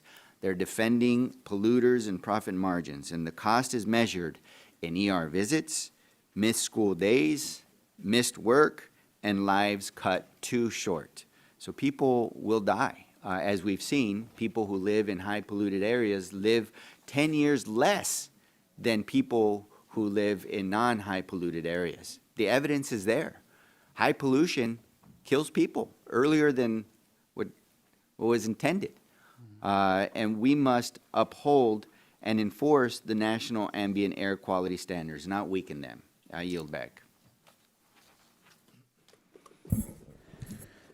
Now recognize the chairman of the Health Subcommittee, the gentleman from Georgia, Mr. Carter. Thank you, Mr. Chairman, and thank all of you for being here. It's extremely important. You know, balancing America's air quality with economic development begins with implementing common sense legislation. I think we'd all agree on that. EPA reviews the national ambient air quality standards and on a 5-year interval. After establishing a national ambient air quality standard, states assume the primary responsibility for implementing and enforcing these rules. This is an extremely time-consuming process, one that takes years and years. I've got a bill, it's called the CLEAR Act, that would give states the time needed to implement standards without rushing the process, and I think that's very important. This bill also allows states the opportunity to correct deficiencies found by EPA in state implementation plans for NAAQS before EPA can issue a federal implementation plan. The CLEAR Act offers common sense solutions to make attaining clean air standards realistic while giving states the time necessary to comply. Dr. Boylan, I want to ask you, you're obviously very familiar with implementing clear air quality standards and policy. Can you tell me more about the implementation process for these kind of rules that we're talking about here? Yes, so for the implementation for the attainment and the non-attainment areas, for attainment areas, there's a lot of hurdles for getting new permits implemented. In fact, the last time the PM standard was dropped from 15 micrograms to 12 micrograms, we had 4 non-attainment areas, and we had 0 new large projects go into those areas until the areas were designated back to attainment many years later. In addition, the areas that were attainment, there was still a little headroom that the number of new projects, even in the attainment areas, declined substantially in those areas. So that's kind of what we're looking at with the new standard of 9 micrograms here in Georgia. Okay, well, let me ask you this. Lowering the NAAQS standards, how does it impact you on a local and a state level? Yeah, so when the NAAQS is lowered, there's a process to go through for designations. It's very resource intensive. We have to make recommendations to EPA on areas that are attainment or non-attainment. It also involves the evaluation of exceptional events, particularly in Georgia for prescribed fires. We had a team of 14 people recently working just on exceptional events to be able to get them submitted to EPA. So once we go through the designation process, then a new lower standard does make it much more difficult to issue permits, and then the resources become much tougher, working with the companies to see if there's ways to find compromises and things like that. But in the end, sometimes projects just need to be denied because there's not enough headroom to issue the permit. Okay, well, you know, we've had a lot of discussion in this subcommittee about the PM 2.5 standard and whether it's too close to background levels or not. Is that, you just mentioned wildfires. Is that something that can lead to non-compliance, do you think? Yeah, so wildfires, you know, we had the Canadian wildfires that impacted the Northeast and Midwest, but it also impacted the Southeast. So wildfires definitely can impact compliance as well as prescribed fires, which your bill would specifically call out prescribed fires as events that could be removed when making the comparison to the NAAQS. And isn't that what we call common sense? Yes, sir. Okay, thank you. Let me ask you this. Georgia, for 11 years in a row, we've been the #1 state in which to do business. One of the primary reasons for that is our availability and affordability of energy. Now, the current PM 2.5 and other NAAQS standards, does it pose a threat to the development of energy projects in Georgia? Yes, it does. In fact, I spent 4 years as the Georgia EPD liaison to our Georgia Department of Economic Development. And when I met with new companies looking to locate in Georgia, the first question they ask is this a non-attainment area? And if the answer is yes, they're not looking at it. And then they're looking at how much headroom there is for new projects. But yes, this is a serious concern. with the lower PM standard, that the ability to permit new projects will be very challenging. Thank you for that, and thank all of you for being here. Mr. Chairman, I'll yield back. Gentleman yields back now. Recognize the ranking member of the full committee, the gentleman from New Jersey, for 5 minutes of questioning. Thank you, Mr. Chairman. Today we're back again considering harmful legislation to undermine the heart of the Clean Air Act. And these discussion drafts are more of the same, creating loopholes and providing giveaways to industry at the expense of the people's health. And proponents are rehashing old misleading arguments to justify these proposals. Every time EPA proposes a new policy, we hear arguments for why it can't be done. These arguments rely on exaggerated claims about implementation costs, job losses, and minimal health benefits. But we've heard all of these doomsday claims before, over and over again. These claims have turned out to be simply wrong. So, Mr. Walke, can I ask, what does the history of the Clean Air Act tell us about the relationship between environmental, health, and safety regulations and a strong economy? Thank you, Mr. Pallone. It's one of the greatest success stories of any U.S. law, in my opinion. We have had, 400% plus growth in GDP over the period that the Clean Air Act has reduced emissions by, 78 to 90%. And so all of these doomsday scenarios, I've been hearing them for 32 years as a Clean Air Act attorney. 37 for me. Same old, same old. Congratulations, sir. Thank you. Well, one of the exaggerated Republican claims being circulated about the EPA's PM 2.5 standards is that it's simply impossible, and the majority of counties around the nation will be in non-attainment.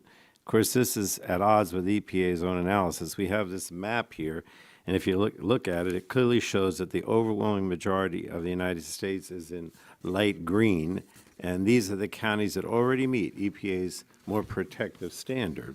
Yet the National Association of Manufacturers released a report about the economic effects associated with a stronger PM 2.5 standard, and that report, which has been used to justify undermining clean air protections in today's draft bills, unsurprisingly, paints a much darker picture. So, Mr. Walke, again, based on your Clean Air Act expertise, what do you think of the manufacturer's report? Is it realistic to expect the potential economic impacts that they're suggesting? Congressman, thank you. That red-pink map we've seen, unfortunately, today is fiction. It was created by consultants for NAM in a report. As the logo on your map shows, it was produced by EPA. They found that 3.8% of counties nationwide would be in non-attainment, and half of those were in California and already failing to meet the older standard. So this is a California-centric problem. They've got some challenges, but the rest of the country looks nothing like the red and pink bloodbath that we saw in that other map.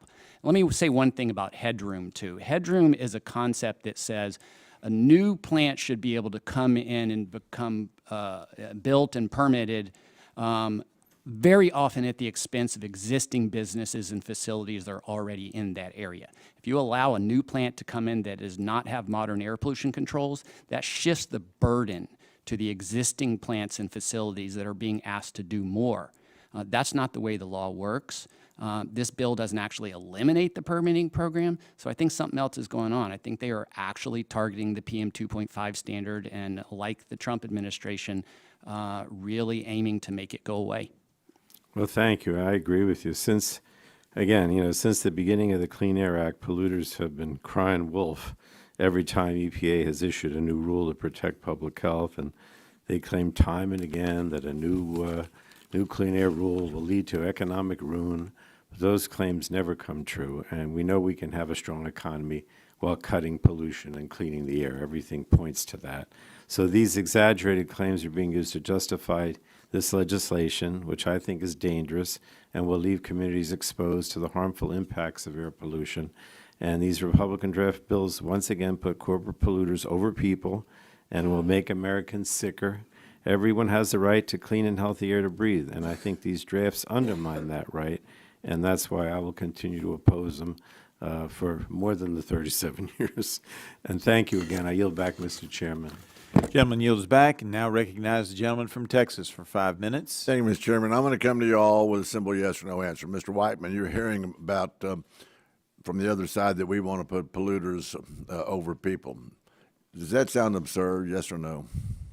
We want a clean energy environment, don't we? Does that sound absurd? 84% of the Yes. emissions come from non-point sources like Yes or no? wildfires. So that's a yes. Dr. Boylan, you think that's absurd, that people to think that we want to put polluters over children? I'm sure. Mr. No, I'm going to come to you next. Yes, sir. Okay. I'm going to stay with you, Mr. No. We seem to be looking at two different maps. Yeah. Why is that, do you think? Well, it's very misleading to look at the map that was just shown because those are EPA projections, and I won't get into the details, but the point is that's showing the projections of who's in attainment. That misses the point. What this map shows you is the whole country lights up on who is going to have permit gridlock, and that's the problem. Our industry, as I said, by and large, is in cleaner attainment areas. We're in rural America. But the problem is, the way the math works under the program, you got to take what's background level. Average in this country is 8. If you have a major project, you need an increment of 3 more micrograms. That gets you to 11. The standard's 9. That's gridlock. That means you can't create jobs. You can't inject the local community with prosperity. And you also can't upgrade, which means you can't lower emissions per ton of production. That's why it's so frustrating. It's a lose-lose for jobs and the environment. And all the while, our enemies are outstripping us big time, not just Absolutely. Absolutely. We've got to compete. Our workers are asking you, just let us compete. Pretty simple. All right, Dr. Boylan, I'm going to come to you, if I may. On March 12, 2025, the EPA announced the reconsideration of Biden's administration's particulate matter PM 2.5 standard, which lowered the standard from 12 micrograms per cubic meter to 9.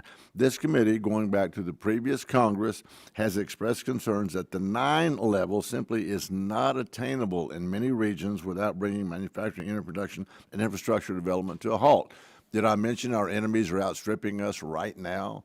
So in your opinion, is the 12 standard a more appropriate balance between protecting public health and while preserving our nation's ability to grow and innovate in spite of our enemies? Yes, I do. Boy, you're easy. Can you share how the United States has successfully balanced high air quality standards with the needs of industry and what the EPA needs to keep in mind as it considers revising the PM 2.5 standard? Yeah, so, none of these bills are looking to remove the permitting process, the analysis that is done, the best available control technology, the lowest achievable emission rate. All those are in there. It's just ensuring that the standard is set at a value that is achievable when you set it. A reasonable standard, keeping in mind those kids that we loved and the parents and the grandparents that we love. Keep going. That is correct. Right, and when you set standards at or below background values, they're impossible to meet, and it basically causes permitting gridlock. And it handicaps, as Mr. No said, industry, all the while our enemies are loving every minute of this. Dr. Boylan, I'm going to stick with you for a minute. Given the states that are responsible for developing and implementing state implementation, which I was in the state legislature on Environmental Reg Committee when I was back in Texas in 2009, 2012, and implementing state implementation plans to ensure compliance with EPA's air quality standards, how important for it is for those states to have a meaningful role, which they love their kids. People in those legislatures want people to thrive. They don't want kids to get sick. How important is it for them to have something to say, a meaningful role in the standard setting process to ensure that they can actually implement these standards? How important is that? Yeah, that's very important. And specifically, getting more state regulators on the CASE Act is important because many of the academic researchers, they understand the science, but they don't understand how it translates into the NAAQS, which involves not just a number, it's a level, it's an averaging period, it's a form, and there's many of the academic researchers don't understand the importance of the risk and exposure assessment. In fact, the last ozone study, they didn't even want to see a risk and exposure assessment. They looked at some EPI studies and said the number should be 55, which just really didn't make sense. It's like they're trying to pull a rabbit out of the hat just to stymie growth. Anyway, Mr. Chairman, thank you. I yield back. Gentleman yields back. Now recognize the gentlelady from California for her 5 minutes of questioning. Thank you. Thank you, Mr. Walke. We just heard an exchange about fiction and absurdity and pulling rabbits out of a hat. Is there anything that you want to correct from that conversation for the American people that are watching today?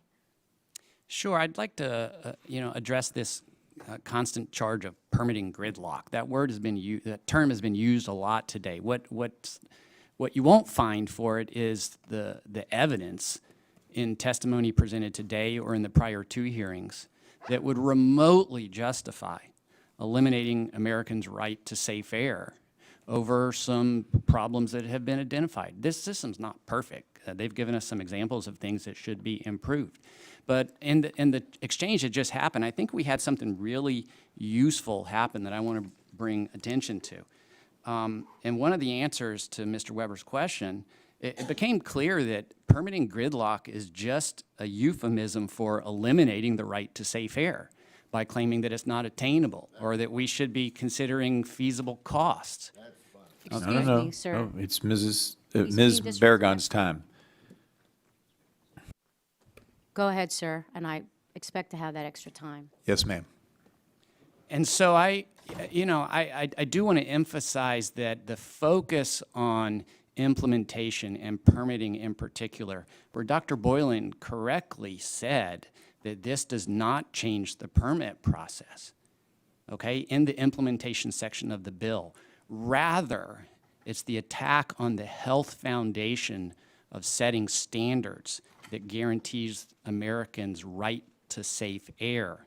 That's really the target of this bill. We will continue to have permitting, and we should for new facilities coming into an airshed using modern air pollution control technology. They would like the PM 2.5 standard to disappear. Great. Thank you, Mr. Walke. And I think the member that was interrupting you is indicating of they don't like to be challenged, and the answers that are given, they don't like the fiction to be corrected. So thank you for doing that. The Trump EPA and House Republicans claim that weaker clean air regulations will spur economic growth. But according to a recent Associated Press investigation, these rollbacks could lead to up to 30,000 premature deaths annually and wipe out $275 billion in public health benefits each year. Mr. Chairman, I'd like to enter into the record the Associated Press article entitled, "Trump EPA Rollbacks Would Weaken Rules Projected to Save Billions of Dollars and Thousands of Lives." The article highlights Jessica Blazer, whose 11-year-old son, Julian, has multiple health conditions that make him more sensitive to air quality, which can make breathing, quote, feel like a knife sometimes, end quote. Jessica said these rollbacks, quote, are almost adding insult to injury, end quote. And it's on the staff list, so we'll make sure we get it put in the record. Thank you. Mr. Walke, I have a district that is has heavily air pollution. I'm surrounded by freeways and ports. Kids play in parks with inhalers around their necks because of the air pollution. Can you talk about how weaker air standards will affect school attendance and student performance? Yes, Ms. Bergen. There have been numerous studies that show that attention in school is dramatically worsened in districts like your own, unfortunately, due to air pollution. We know that mercury and lead, both neurotoxins, begin damaging the developing fetus all the way up through children that breastfeed due to the mother's milk being contaminated by those neurotoxins. And yet we've had a Congressional Review Act resolution in this Congress that rolled back air toxic safeguards under the Clean Air Act for the first time in the law's history. We've got the administrator announcing that he wants to conduct the greatest rollback in U.S. history of 9 hazardous air pollution standards. We are expecting at 2 o'clock this afternoon rollbacks of the mercury and air toxic standards for power plants that burn coal.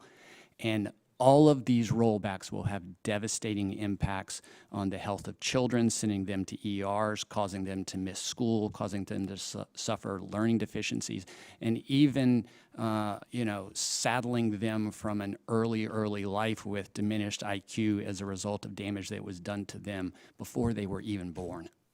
Well, thank you for pointing that out, because we apparently love our children too and our grandchildren too. Except we don't want them to go to the hospital and suffer those. And other people, I guess, feel differently, and they're okay with having kids suffer and not get the air quality that they deserve and the clean air they deserve. I yield back. Gentlelady yields back. Now recognize the gentleman from Pennsylvania for 5 minutes of questioning. Thank you, Chairman, and thank you, Ranking Member Tonka, for holding today's important hearing. Thanks to the panel for testifying here today. Important context for this hearing is understanding that America's air quality is among the best in the world, and that the U.S. emissions have steadily decreased over the past several decades, even as economic input and output has changed. We observe this trend because of the fact that reasonable clean air standards lead to economic growth, and that this economic growth spurs innovation and investment in technology that ultimately reduces emissions without sacrificing output. We need to balance public health and clean air goals with the reality that attainable standards will not only hurt the American economy, but also disincentivize development of the more efficient technologies necessary to continue to lower U.S. emissions. Mr. Whiteman, I'd like a clarification of some previous discussion we've had. Could you explain the data differences between the two maxes that were recently discussed? Will do. Thank you for the question, Mr. Joyce. So I just wanted to talk a little bit about the differences between the two maps that we've seen here today. The map that was put together that we presented and talked about actually looks at more recent data that actually incorporates the fires from 2023, which is missing from the EPA map, which we just saw previously. And that's one of the big reasons why we see such a massive increase in non-attainment areas. Everybody remembers here in Washington, D.C., when we had 2 weeks of red haze in the sky because of the emissions coming down from Canada. The other thing is EPA only looks at the monitored areas to determine non-attainment areas, and they didn't look at adjacent areas. So therefore, we did. And when you have adjacent areas to non-attainment areas, you can expect them to have issues. And finally, I'll just mention that EPA has a habit of underestimating the non-attainment areas. In the 2015 NAAQS, they estimated 14 counties out of California to be out of attainment with the NAAQS. The last time I looked at EPA's Green Book, there are over 143 counties that are out of attainment with the ozone NAAQS. So the issues can be significant. It's a real issue. You have to look at the recent data, and unfortunately, the prior estimates have been underestimated, and we think our maps are much more accurate.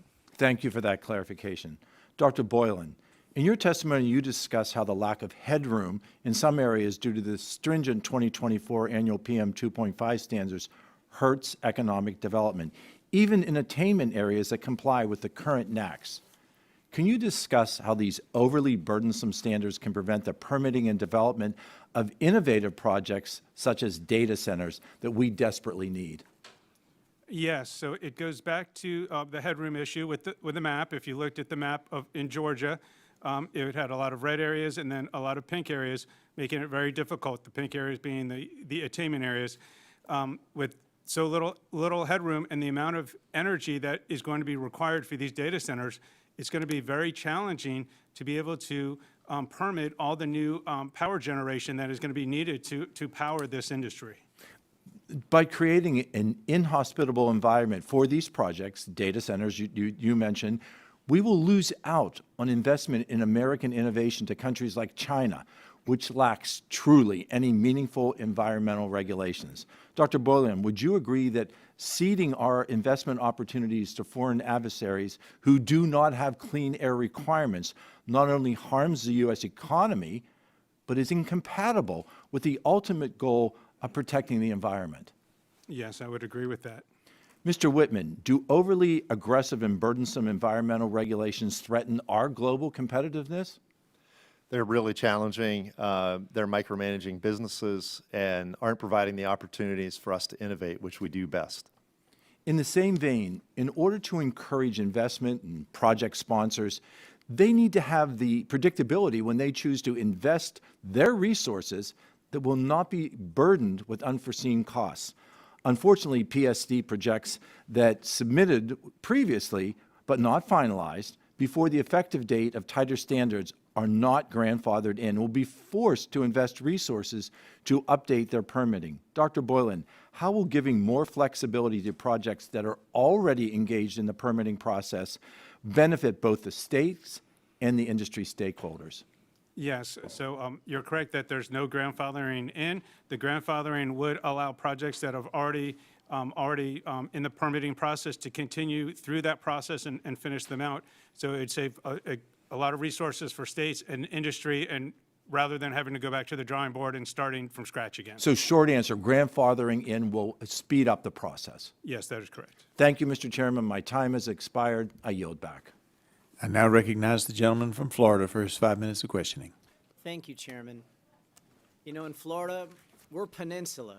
We're blessed with a naturally clean air quality. As the breeze just blows through, no mountains to stop it. A lot of this, as you could tell from the maps that have been put up, geography has a big effect on it, and every one of our counties, including in Central Florida, below the national air ambient quality standards. Although we are still working on clean air in Central Florida with closing of the OUC coal plant. Natural gas, solar, nuclear are the predominant power sources in Central Florida and South Florida. We also see IRA projects, including the largest solar plant in North America, coming to our area. Although we did see just recently Orange County had an air pollutant ozone at elevated levels on May 23rd, primarily due to forest fires, which obviously we're discussing here today, and a big population with some vehicle pollution. And Florida has the second most EVs of any state in the union. That may shock some folks. And then you look at, with transportation being the biggest air polluter, 20% of new vehicles that are bought hybrid and electric. So we see the trends and where they're going. Another interest we have is hurricanes, which are getting more extreme and are making insurance rates go up. They're making it intolerable for many Floridians. And it's making it progressively worse. So why would we want to stop now the progress that we're making? That's not common sense. That makes no sense. When we're looking at data centers, AI, fabricators for microchips, you know, I feel like a lot of this conversation is like we're having it 10 years ago. Most of these places, they're going nuclear now. Microsoft, 20-year agreement with 3 Mile Island. Amazon, major agreement with Pennsylvania Susquehanna nuclear power plant. Google, they're going with small modular reactors, and they're adding in wind and solar. And solar power is being used by Apple in Nevada. None of these have significant air pollution. We just passed last term the Nuclear Advancement Act, which improved timetables, fee caps, streamlined approval for well-established reactor models. Mr. Boylan, we saw in Georgia, you all just opened the new Vogtle power plant, and some of it has been reported in response to the increasing demand for power generation in Georgia from AI and data centers. What can you tell us about what the challenges you faced with Vogtle and what we can do to continue to improve the ability to get more nuclear energy online? Yeah, so Plant Vogtle, while it was the first nuclear reactors built in 30 years, they were severely delayed in timelines and well over in budget by billions and billions of dollars. I do think, you know, increase in nuclear energy is a good thing. However, not all of the data centers are being powered by nuclear and clean energy, and in Georgia, we have a number of new projects in-house being evaluated currently for fossil, because fossil is much quicker to get up and running than nuclear projects that could take 10 to 20 years to get online. So what could we do to help? What were some of the obstacles you faced with the new unit at the Vogtle plant?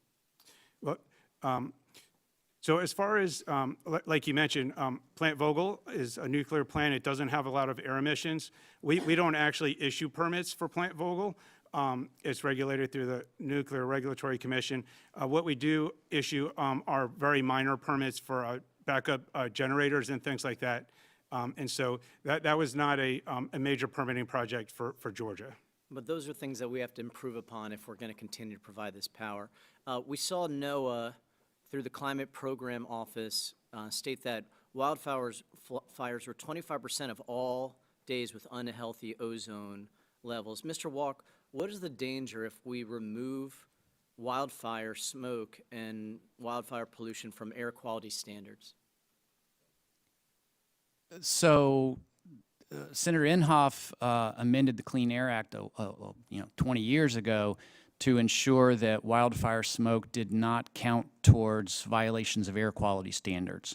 And since then, we've issued regulations that add prescribed fires, I think smartly and responsibly to that same practice, so that states and industries are not penalized for violations of monitors that occur due to prescribed fires. So there's no need to amend the law. The law already guarantees that. And it's a real challenge, but it's the right treatment under the law, I think. So the key is we're promoting management of forests because this is now 25% of what's affecting our clean air standards across the nation. Isn't that true? Yes, sir, and it comes down from Canada, as we remember from last summer or 2 summers ago in Washington, D.C., when we were blanketed in smog. It's a real problem for all of us, and we believe is driven and accelerated by climate change, but we can all agree that it causes dangerous air pollution.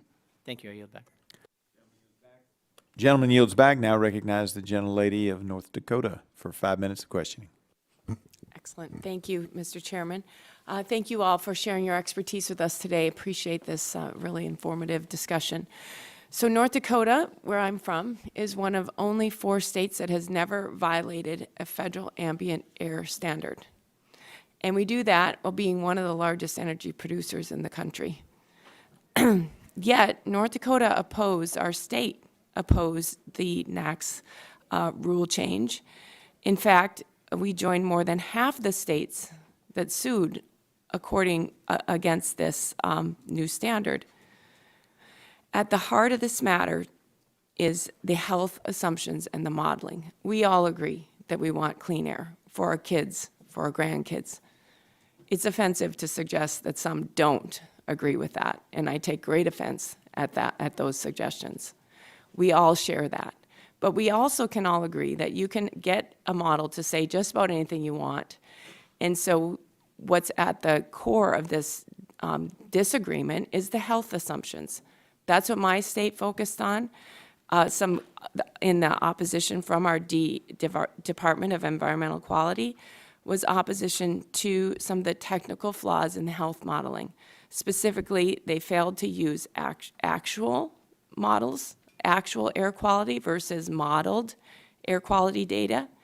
There was assumptions that there is no safe threshold. So regardless if it was something from smoke or whatever that the factories or the emitters could never affect, was considered still not safe. And then the application of urban health impacts to rural states like mine. That just doesn't work. So I'm curious to some of the experts here. What are the, specifically, Mr., I forget your name from the chamber, could you talk further about some of the health assumptions and the health data modeling assumptions that were erroneous or could have been improved in this current rule proposal? I think one of our biggest concerns with the proposal was EPA short-circuiting the standard full NAAQS review process. And instead of doing the full review and going back and looking at all the science, they short-circuited that and moved forward. So that's one of our big concerns. They didn't do the full review, which is really required. I think they could have done a better job at looking at the science if they had done that. Okay, thank you. Mr. Walke, you talked with my colleague from California, Mr. Peters, about an implementation concern regarding, how he asked some very good questions about how our company is supposed to deal with existing emissions that they can affect. And you said that that's an implementation concern. But I don't really feel like you got to the heart of the matter in providing like an answer to how is an emitter, a factory, or a generator, an electric power generator, supposed to achieve emission standards when the emissions in the air are dominated by sources that they can't affect? How are they supposed to deal with that? Well, the way they're supposed to deal with it and the way the law has worked for over 50 years is that first, states and industry are not responsible for controlling emissions that are uncontrollable. No one's asking them to do things that can't be done. And so the law has mechanisms to ensure that things like wildfire smoke doesn't count towards how they receive their permits or whether air quality standards are met. And that's what I was addressing in my comments. But the question of permitting gridlock, as I think we've seen here today, is really not about implementation. It's about an attack on the standards and whether they are too safe in one version or too low in another version. And that's why I think the focus should be on what the bill really does, the CLEAR Act especially. As Dr. Boylan said, facilities still have to get the required permits and meet the modern air pollution control technology and attainment and non-attainment under the Republican bills. And I'm grateful for that. I think that's the responsible thing to do.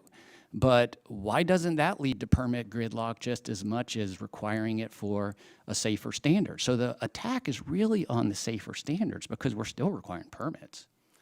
The attack seems to be on, I agree with you on the standard, and the fact that more than half of the states oppose this says an awful lot about that standard and whether it's accurate or not.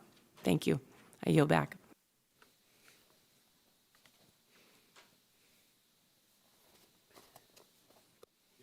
Gentlelady yields back. Now recognize Mr. Landsman for 5 minutes of questioning.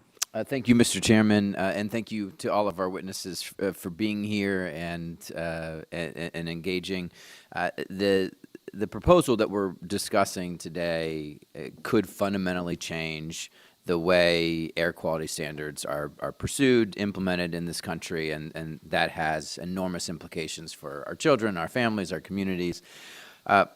As part of the proposals, the worry, as we're hearing, is that the way in which we use science and it could be changed in prioritizing or in setting these standards. So this is unfortunately not the only way in which science that informs these health protective standards has been diminished. So Administrator Zeldin announced that they would shutter the Office of Research and Development, which affects my district in Southwest Ohio significantly. It affects the entire country, just from an employment standpoint, it affects us, and would fire nearly 1,200 dedicated public servants that conduct the office's work. It is the scientific backbone, if you will, of the EPA.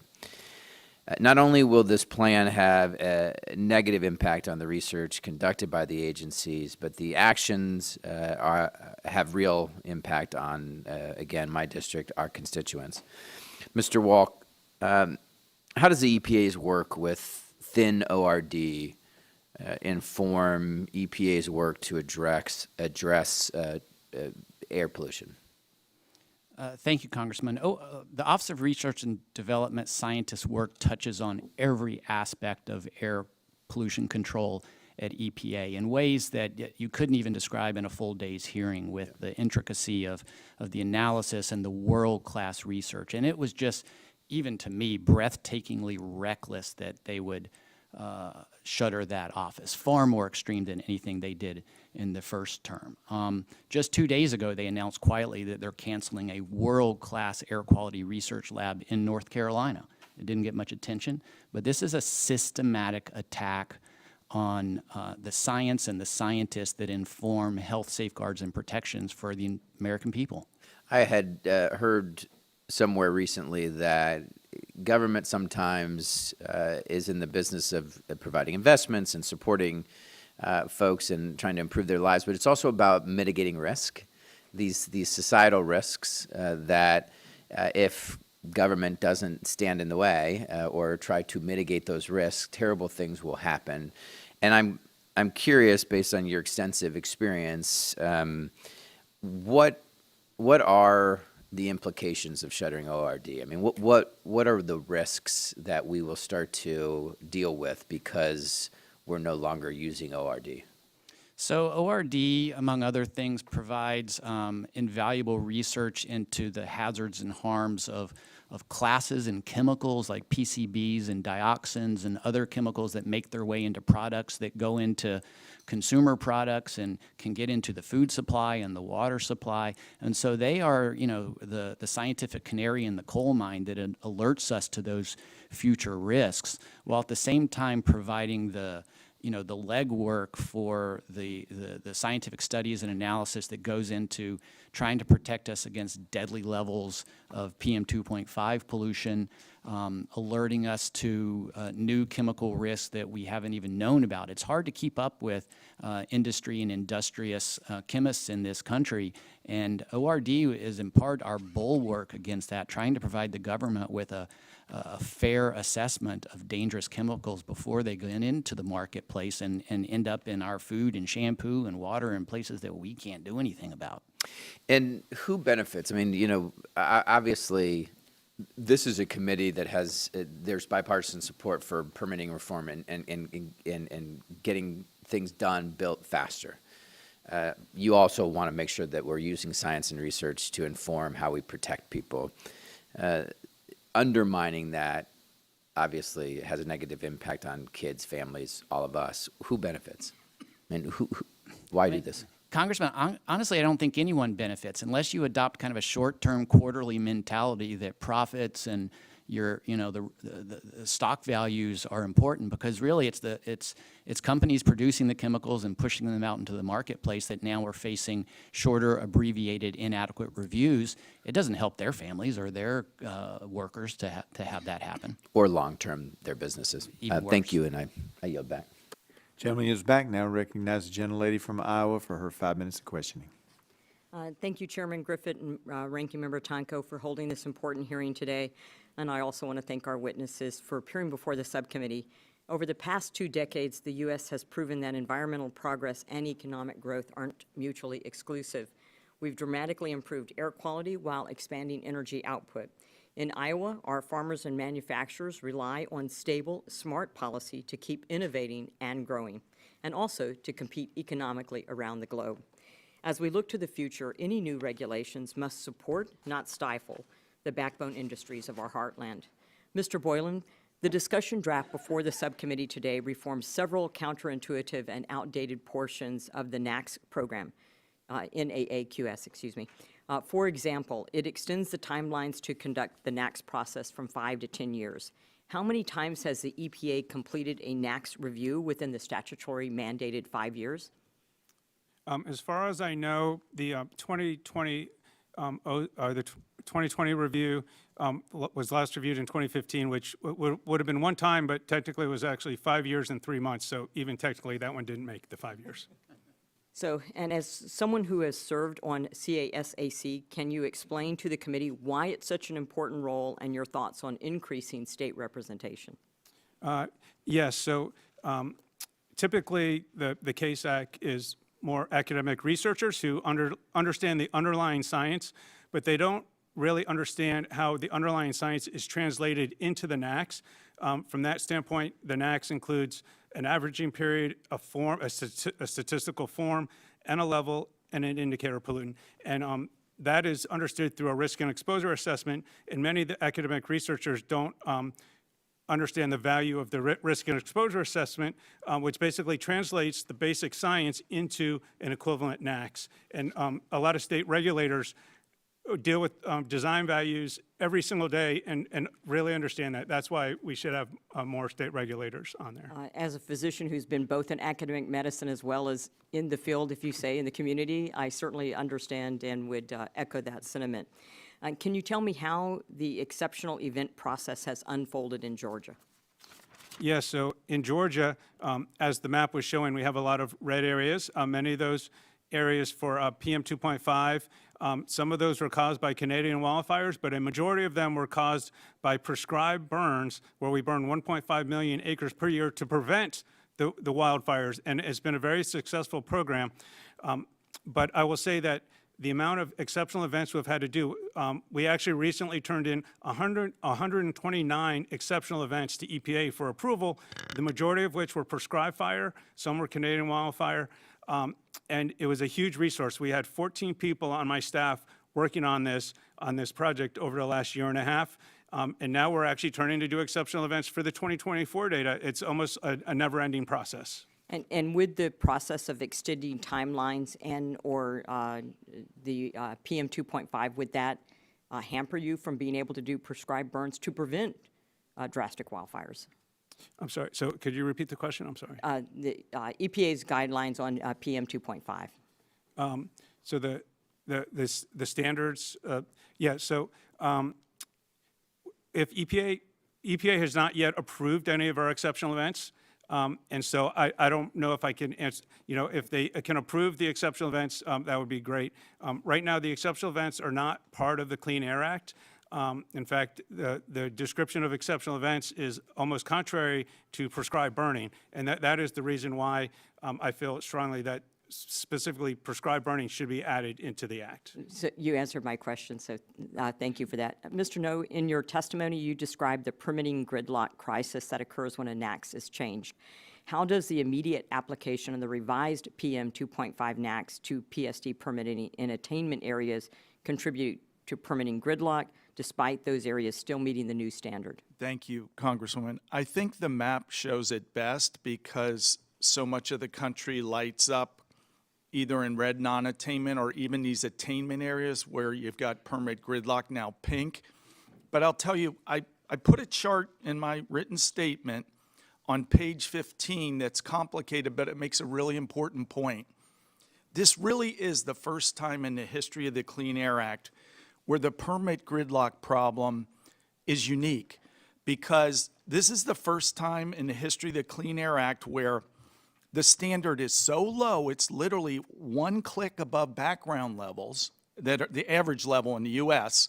In some areas, it's below background. But because we're in that situation, that's why that map lights up, and so much of your state is lit up in that, and these other members.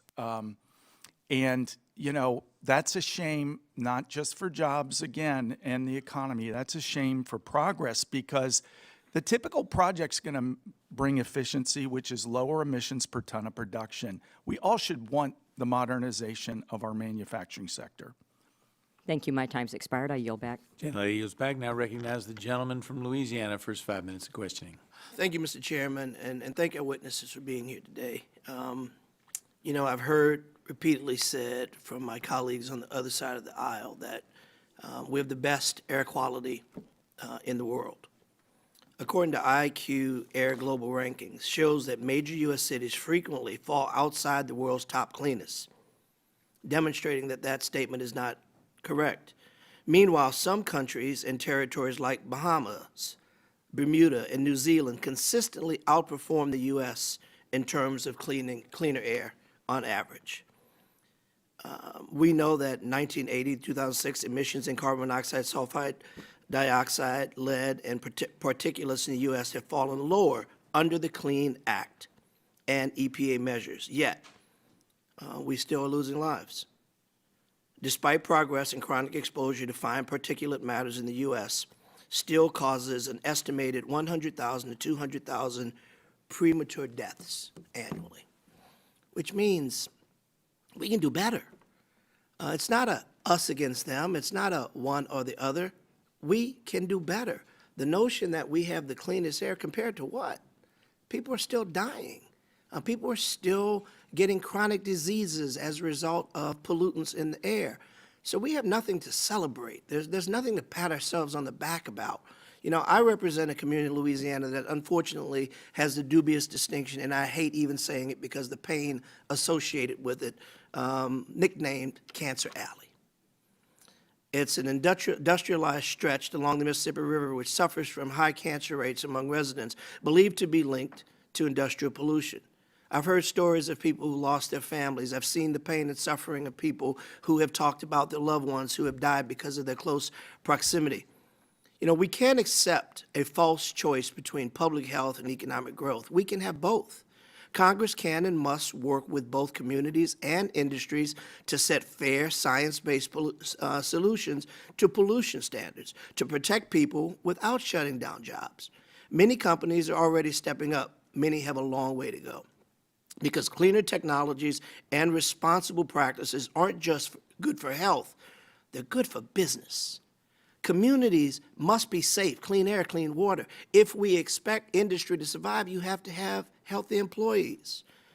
We know that once a national ambient air quality standard is in place, states and industries get to work on how best to meet it. Along the way, we develop more effective and less expensive pollution control technologies. Not only is our air cleaner due to the Clean Air Act, but we know now also export tens of billions of dollars of pollution control equipment worldwide. We've seen this happen over and over again. But the discussion of draft being considered today would undermine EPA's ability to set forth health protective air quality standards and drive the development of pollution control technology, rejecting an approach that has been successful for over 5 decades. Mr. Walke, why is it so important for EPA to have the ability to set strong, enforceable air quality standards? Thank you, Congressman. But because over 156 million Americans live in parts of the country where the air is not safe, and that's based on health standards that themselves are not protective. So the problem is bigger than the 156 million. It's actually much bigger because we are allowing unsafe air pollution levels to persist today and calling them healthy based on outdated science. President Trump doesn't believe in climate change, but he talks about air pollution and water pollution. They issued a Make America Healthy Again report recently. Dr. Walke, I don't want to cut you off. I appreciate that because I really want to get to Dr. Boylan in my final seconds. Dr. Boylan, the cooperative federalism model allows EPA to set clean air goals and allows states to decide how to best achieve them. Before joining Congress, I served in Louisiana State Senate, so I'm very familiar with difficult budgetary decisions states are forced to make. That's why I'm dismayed by the proposed cuts to state funding in EPA's budget request. Dr. Boylan, would a cut to EPA's resources and state grants hurt your state's ability to comply with clean air regulations? Yes, a cut in our budget grants that we get from EPA would definitely hurt us, yes. Thank you. I agree. The federal government needs to be a strong partner with our states. If we're going to protect the environment and public health, that includes robust and reliable federal resources. Unfortunately, my Republicans are ignoring the dangers of toxic pollution and putting polluters over people. We must do better. This is not a partisan issue. This is about lives. I yield back. Gentleman yields back. Now recognize the Vice Chairman of the Subcommittee, Mr. Crenshaw, for 5 minutes. Thank you to both the Chair and Ranking Member for holding this important hearing today. It's been a great conversation, and especially regarding, I think, what are very common sense and, frankly, quite mild changes to the National Ambient Air Quality Standards under the Clean Air Act. Look, there's radical environmentalism and there's rational environmentalism, and I'm certainly an environmentalist, but I'm a rational one, and I would hope we all are. It's important to protect the air and water, of course, but as policymakers, we deal with trade-offs. That's what policymaking is. There's no perfect solutions to anything. There are only trade-offs. And you can't hold two contradicting ideas in your head, one being that, you know what, God, we need more energy, or at least 50 to 100% more energy over the next 50 years. That's pretty commonly understood. We want to reshore manufacturing, especially on critical items like critical minerals processing or medical manufacturing. That's actually on the same committee. That exact hearing is going on downstairs. But you can't say that, but also say, look, we have to create limits to any of that manufacturing, basically making it impossible to build anything new. You can't hold both of those ideas in your head at the same time. And also, let's stop with the catastrophizing. And I want to let the American people know that luckily, this crisis mode that everybody says we're in is just not true. The facts are, air quality in the U.S. has been improving, not deteriorating. According to EPA's own data, the concentration of the 6 critical pollutants are down almost 80% in recent decades. Meanwhile, population has gone up, economic activity has skyrocketed, and energy demand has also massively increased. So this crisis isn't true. That doesn't mean that the first regulation wasn't a good thing. But let's have a little thought experiment. One regulation being good doesn't mean 10 more are necessary. There has to be a logical limit. And I think the legislation that we've been proposing is just assessing those trade-offs more properly. You know, more than 80% of PM 2.5 emissions, they come from sources other than the manufacturing that we're talking about. We're talking about our cities being so polluted. Well, look, when I live here in D.C., right next to a highway, yeah, I get a lot more dust than my home in Houston. A lot more. Because it's from the highway. Are there manufacturing plants around me that I'm not aware of? I don't think so. You know, so these are coming from sources that other than manufacturing in the power sector. They're coming from wildfires and road dust. And we're getting to this point, as assessed, where you've had the largest reduction, and Mr. Boylan, maybe you can help me with this one. We've had in 2024, NAAQS rule decreased the limit for PM 2.5 by 25%. How does that drastic reduction compare to the past? For PM 2.5, the previous reduction was from 15 down to 12, and then from 12 down to 9, which is a huge reduction. 25% is a big reduction. And where did it start? We've been trying to actually research that during this hearing. I've gotten numbers like 65, 75. It started pretty high, didn't it? So just to be clear, there's the annual standard, which started at 15, and there's the 24-hour standard, which started at 65 and has now been brought down to 35. So the annual standard went from 65 to 35. The daily standard went from 65 to 35, and the annual standard went from 15 down to 12, and now down to 9. Okay. You know, and it obviously begs the question, what's the logical limit? And Mr. Walke, maybe you can tell me, like, thought experiment. What's your end goal here? I mean, should it go below 9? And at what point have we gone too far on the logical limit of regulation? I guess that's just a misunderstanding, Congressman. That's not the way that the law or I view it. The goals are twofold. One, safe air for all Americans. Two, which we've safe accomplished. air. As is, in your testimony, you talked about how we've Congressman. accomplished it. That's not true. How much second goal better is can you get? safe air based upon medical science, which is why I can't and won't give you a limit, because science tells us what the limit is, not a witness at a table. Okay, say what the science tells us the limit is. Congressman, I'm not a scientist. I don't have the science before me. That's why we need to have scientists doing their job. When we talk about, I mean, you keep referring to the public health, and of course that has to be a consideration, but you know what else is a consideration when considering public health? Is economic activity and prosperity. And in fact, that's probably the primary determinant of public health, by far. And not taking that into account is a disservice to the American taxpayer. And I'm already out of time, but I had a lot more questions. Thank you, Mr. Chairman. I yield back. Gentleman yields back. Now recognize the junior member from New Jersey for 5 minutes of questioning. Thank you, Chairman. No one should worry about the air that they breathe. No one should worry that the air that they breathe is unsafe. That's why Congress established the National Ambient Air Quality Standards to keep excess cancer-causing pollutants like lead and carbon monoxide out of the air. And since 1990, the NAAQS have reduced the concentration of criteria pollutants in New Jersey's air by 80% and improved the health of our communities. That's a great thing. But here's the problem. Just weeks after voting to take health care away from 16 million people, Republicans are bringing up draft bills that would weaken vital Clean Air Act protections and increase Americans' risk of developing serious health conditions. And these drafts don't just endanger the health of our communities, they're bad for the economy and bad for our workers. We're hearing a lot of talk today about permits issued for the highest emitting projects, facilities like factories and refineries. The Clean Air Act requires large, new, or expanding industrial facilities to get air pollution permits before starting construction. Mr. Walke, those facilities must commit to installing pollution controls and demonstrate that emissions won't produce unhealthy levels of air pollution in the area. Is that correct? That's correct under current law. It's not correct under the bills. Right, and that's the problem that we're going to address in our 4 minutes together.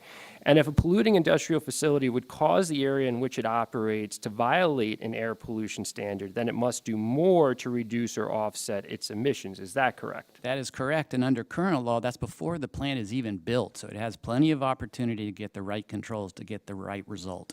to ensure clean air in That's, the yes, sir. area was Yes, served sir. depending on those particular circumstances. Correct. Agree, thank you. These permits provide an effective science-based way to protect our communities from dangerous health risks associated with dirty air while supporting businesses and economic growth. But the draft bill, as you alluded to, creates a loophole in the law. If the EPA fails to meet new procedural requirements, the proposal will allow a facility to get a permit by measuring its emissions against an outdated, less protective air quality standard. Previous witnesses have referred to this as, quote, amnesty.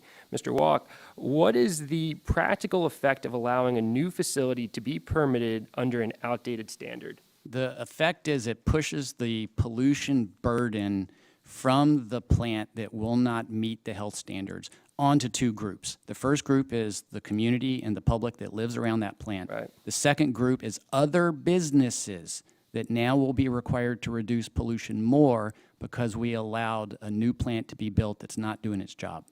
Can you expand on part two and how would existing facilities be impacted by such a change?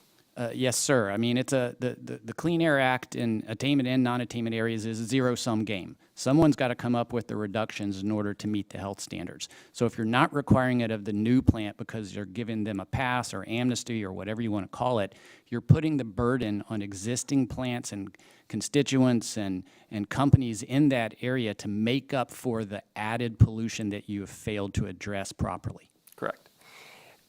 I appreciate you explaining how this discussion draft would not only harm public health, right, the first group, the community that these facilities would serve in, but it would also hurt industry, the existing facilities, correct? This provision shifts the burden of air quality improvements from new to existing industrial facilities, as you allude to, which would make it more expensive and doesn't make business sense. And it's not just this one section that's bad for business. Environmental protections, specifically, especially NAAQS, support a key driver of economic growth, our nation's labor force. I consistently hear from Jersey businesses and manufacturers who want to protect and prepare our workforce, not make them sicker. I'm concerned about what gutting bedrock air quality standards means for workers breathing unsafe air. Mr. Walke, these bills could allow industrial sites to emit more polluted air. Is that correct? That's correct, and ground zero for the air pollution is the workers. That's right. And Mr. Carter acknowledged that in a part of Louisiana that he represents in terms of these high industrial areas where workers are subject to lower air quality, especially if we consider these draft proposals, and that would make situations better or worse for workers. That's a problem. So yes or no, do you agree that those effects on workers could worsen if air pollution increases beyond safe limits as a result of these discussion drafts? Yes. All right, and we're here today because Republicans claim that gutting bedrock clean air protections is good for business, but would you agree that harming worker health and productivity would be bad for business too? I fully agree. So the pro-business Republicans are actually doing things that would harm existing businesses and make it more expensive for them, while simultaneously creating unsafe air conditions for both the workers inside those facilities and the communities surrounding them. Is that correct? I'll stick with your words. I appreciate it. I yield back. Gentleman yields back. Seeing no other members of the committee, I'll now move to those who wish to waive on. It is policy in our committee, and I appreciate the witnesses. Being here, but we always allow folks to waive on to our committee, and Ms. Dingle wants to waive on, and we're more than happy to have her. Ms. Dingle, you're now recognized. I should say the gentlelady from Illinois is recognized. No, Michigan. Michigan. Motor Sorry. City. Trying to put you in Chicago. I apologize. Oh. It's been a long day. Please forgive me. The gentlelady from Michigan is recognized for 5 minutes. Mr. Charity knows how much I love him. So, look, all Americans deserve to breathe clean air. Clean air is a basic right, and it's the foundation of the Clean Air Act. And by the way, I lived through watching the Clean Air Act get passed, and it took a long time, and I watched a lot of the fights on all sides. But here's the reality. Over 100 million Americans live in areas with unhealthy air. Air pollution contributes to over 100,000 premature deaths annually, and it hits children, seniors, underserved communities, workers, as it's been discussed, the hardest. In Michigan, we know the cost of environmental failure from contaminated sites in my district, which is was one of the heaviest, to the Flint water crisis. And I think we also can all agree that we want efficient permitting. But that can't come at the expense of health protections like the National Ambient Air Quality Standards, which save thousands of lives each year. So with respect to my colleagues, you are pushing 2 draft bills that would delay life-saving clean air standards, let polluters override public health experts, and exempt the most polluted communities from being cleaned up. This is a giveaway to polluters at the expense of everyday Americans. And to make matters worse, hundreds of EPA employees have been let go since the start of this year, weakening our ability to protect air, water, and public health. So, point blank, clean air saves lives, and protecting it should be a top priority for all of us. And before I get to my questions, I also, having listened to, yes, economic security, economic success matters, but I listened to the autos. I worked for General Motors for 30 years, and I can remember how the company said, we can't do anything, it's too expensive. 30 years ago, a car sitting in a driveway not going anywhere was dirtier than a car going down a highway today. That's a fact. So since I've been in Congress, I have fought hard to ensure strong science-based standards, but that they're also balanced with economic growth. We can do both. They're not a conflict. Mr. Walke, can you explain why the National Ambient Air Quality Standards process is essential to protecting public health, particularly for vulnerable groups like children, the elderly, and low-income communities? Yes, Mrs. Dingle. It's pretty basic. First, the law says you have to make sure health standards are safe to protect humans from dangerous air pollution. Okay? But then Congress, in its wisdom, went on to say, and especially provide a margin of safety for vulnerable groups like children and the elderly and people who suffer asthmatics. For 55 years, that has worked to make the Clean Air Act one of the biggest success stories in the world. And so I just still am puzzled why we are attacking success when we are protecting our children and elderly and all Americans based on science and not based on cost or economics. So let me ask you this, Mr. Walke. To justify this bill, we've heard concerns that new standards would result in significant costs to states and industry. Do you agree with this assessment? What would be the cost if we delayed implementation or weakened standards? I do agree that they impose significant costs, and they impose or deliver vastly, vastly higher benefits. The Office of Management and Budget routinely identifies the Clean Air Act as the single most successful, cost-effective law across all of federal government, producing benefits of 60 to 1 or 90 to 1 higher than their costs. So by definition, if you weaken those health protections, you are increasing costs on the American people in the form of hospitalizations and premature death and lots of other things that the law is designed to avoid. Thank you. And that's what we've also got to figure out, how you take that into account. One more question, can you explain how these policy proposals would undermine the science-based framework that currently guides clean air protection? Well, it eliminates the science-based framework and replaces it with one that even the majority has described as based on cost feasibility. An earlier member described this as quite modest, I think, but it would be cataclysmic, and it would be a radical, radical overhaul of the law, overturning Supreme Court decisions and multiple other decisions. There is nothing modest about that. Thank you. Mr. Chairman, I just want to say we have cut air pollution by 78% since 1970 while growing our economy. We can and must keep leading. And with that, I thank you and yield back. The gentlelady from Michigan yields back. The gentleman from Massachusetts. I would like to thank our witnesses for being here today. Members may have additional written questions for you. I'll remind members you have 10 business days to submit additional questions for the record, and I would ask the witnesses to do their best to submit responses within 10 business days of receipt of the additional questions from the members of this subcommittee. I ask unanimous consent to insert into the record the documents included on the staff hearing document list without objection. So ordered. The subcommittee is hereby adjourned. Thank you all.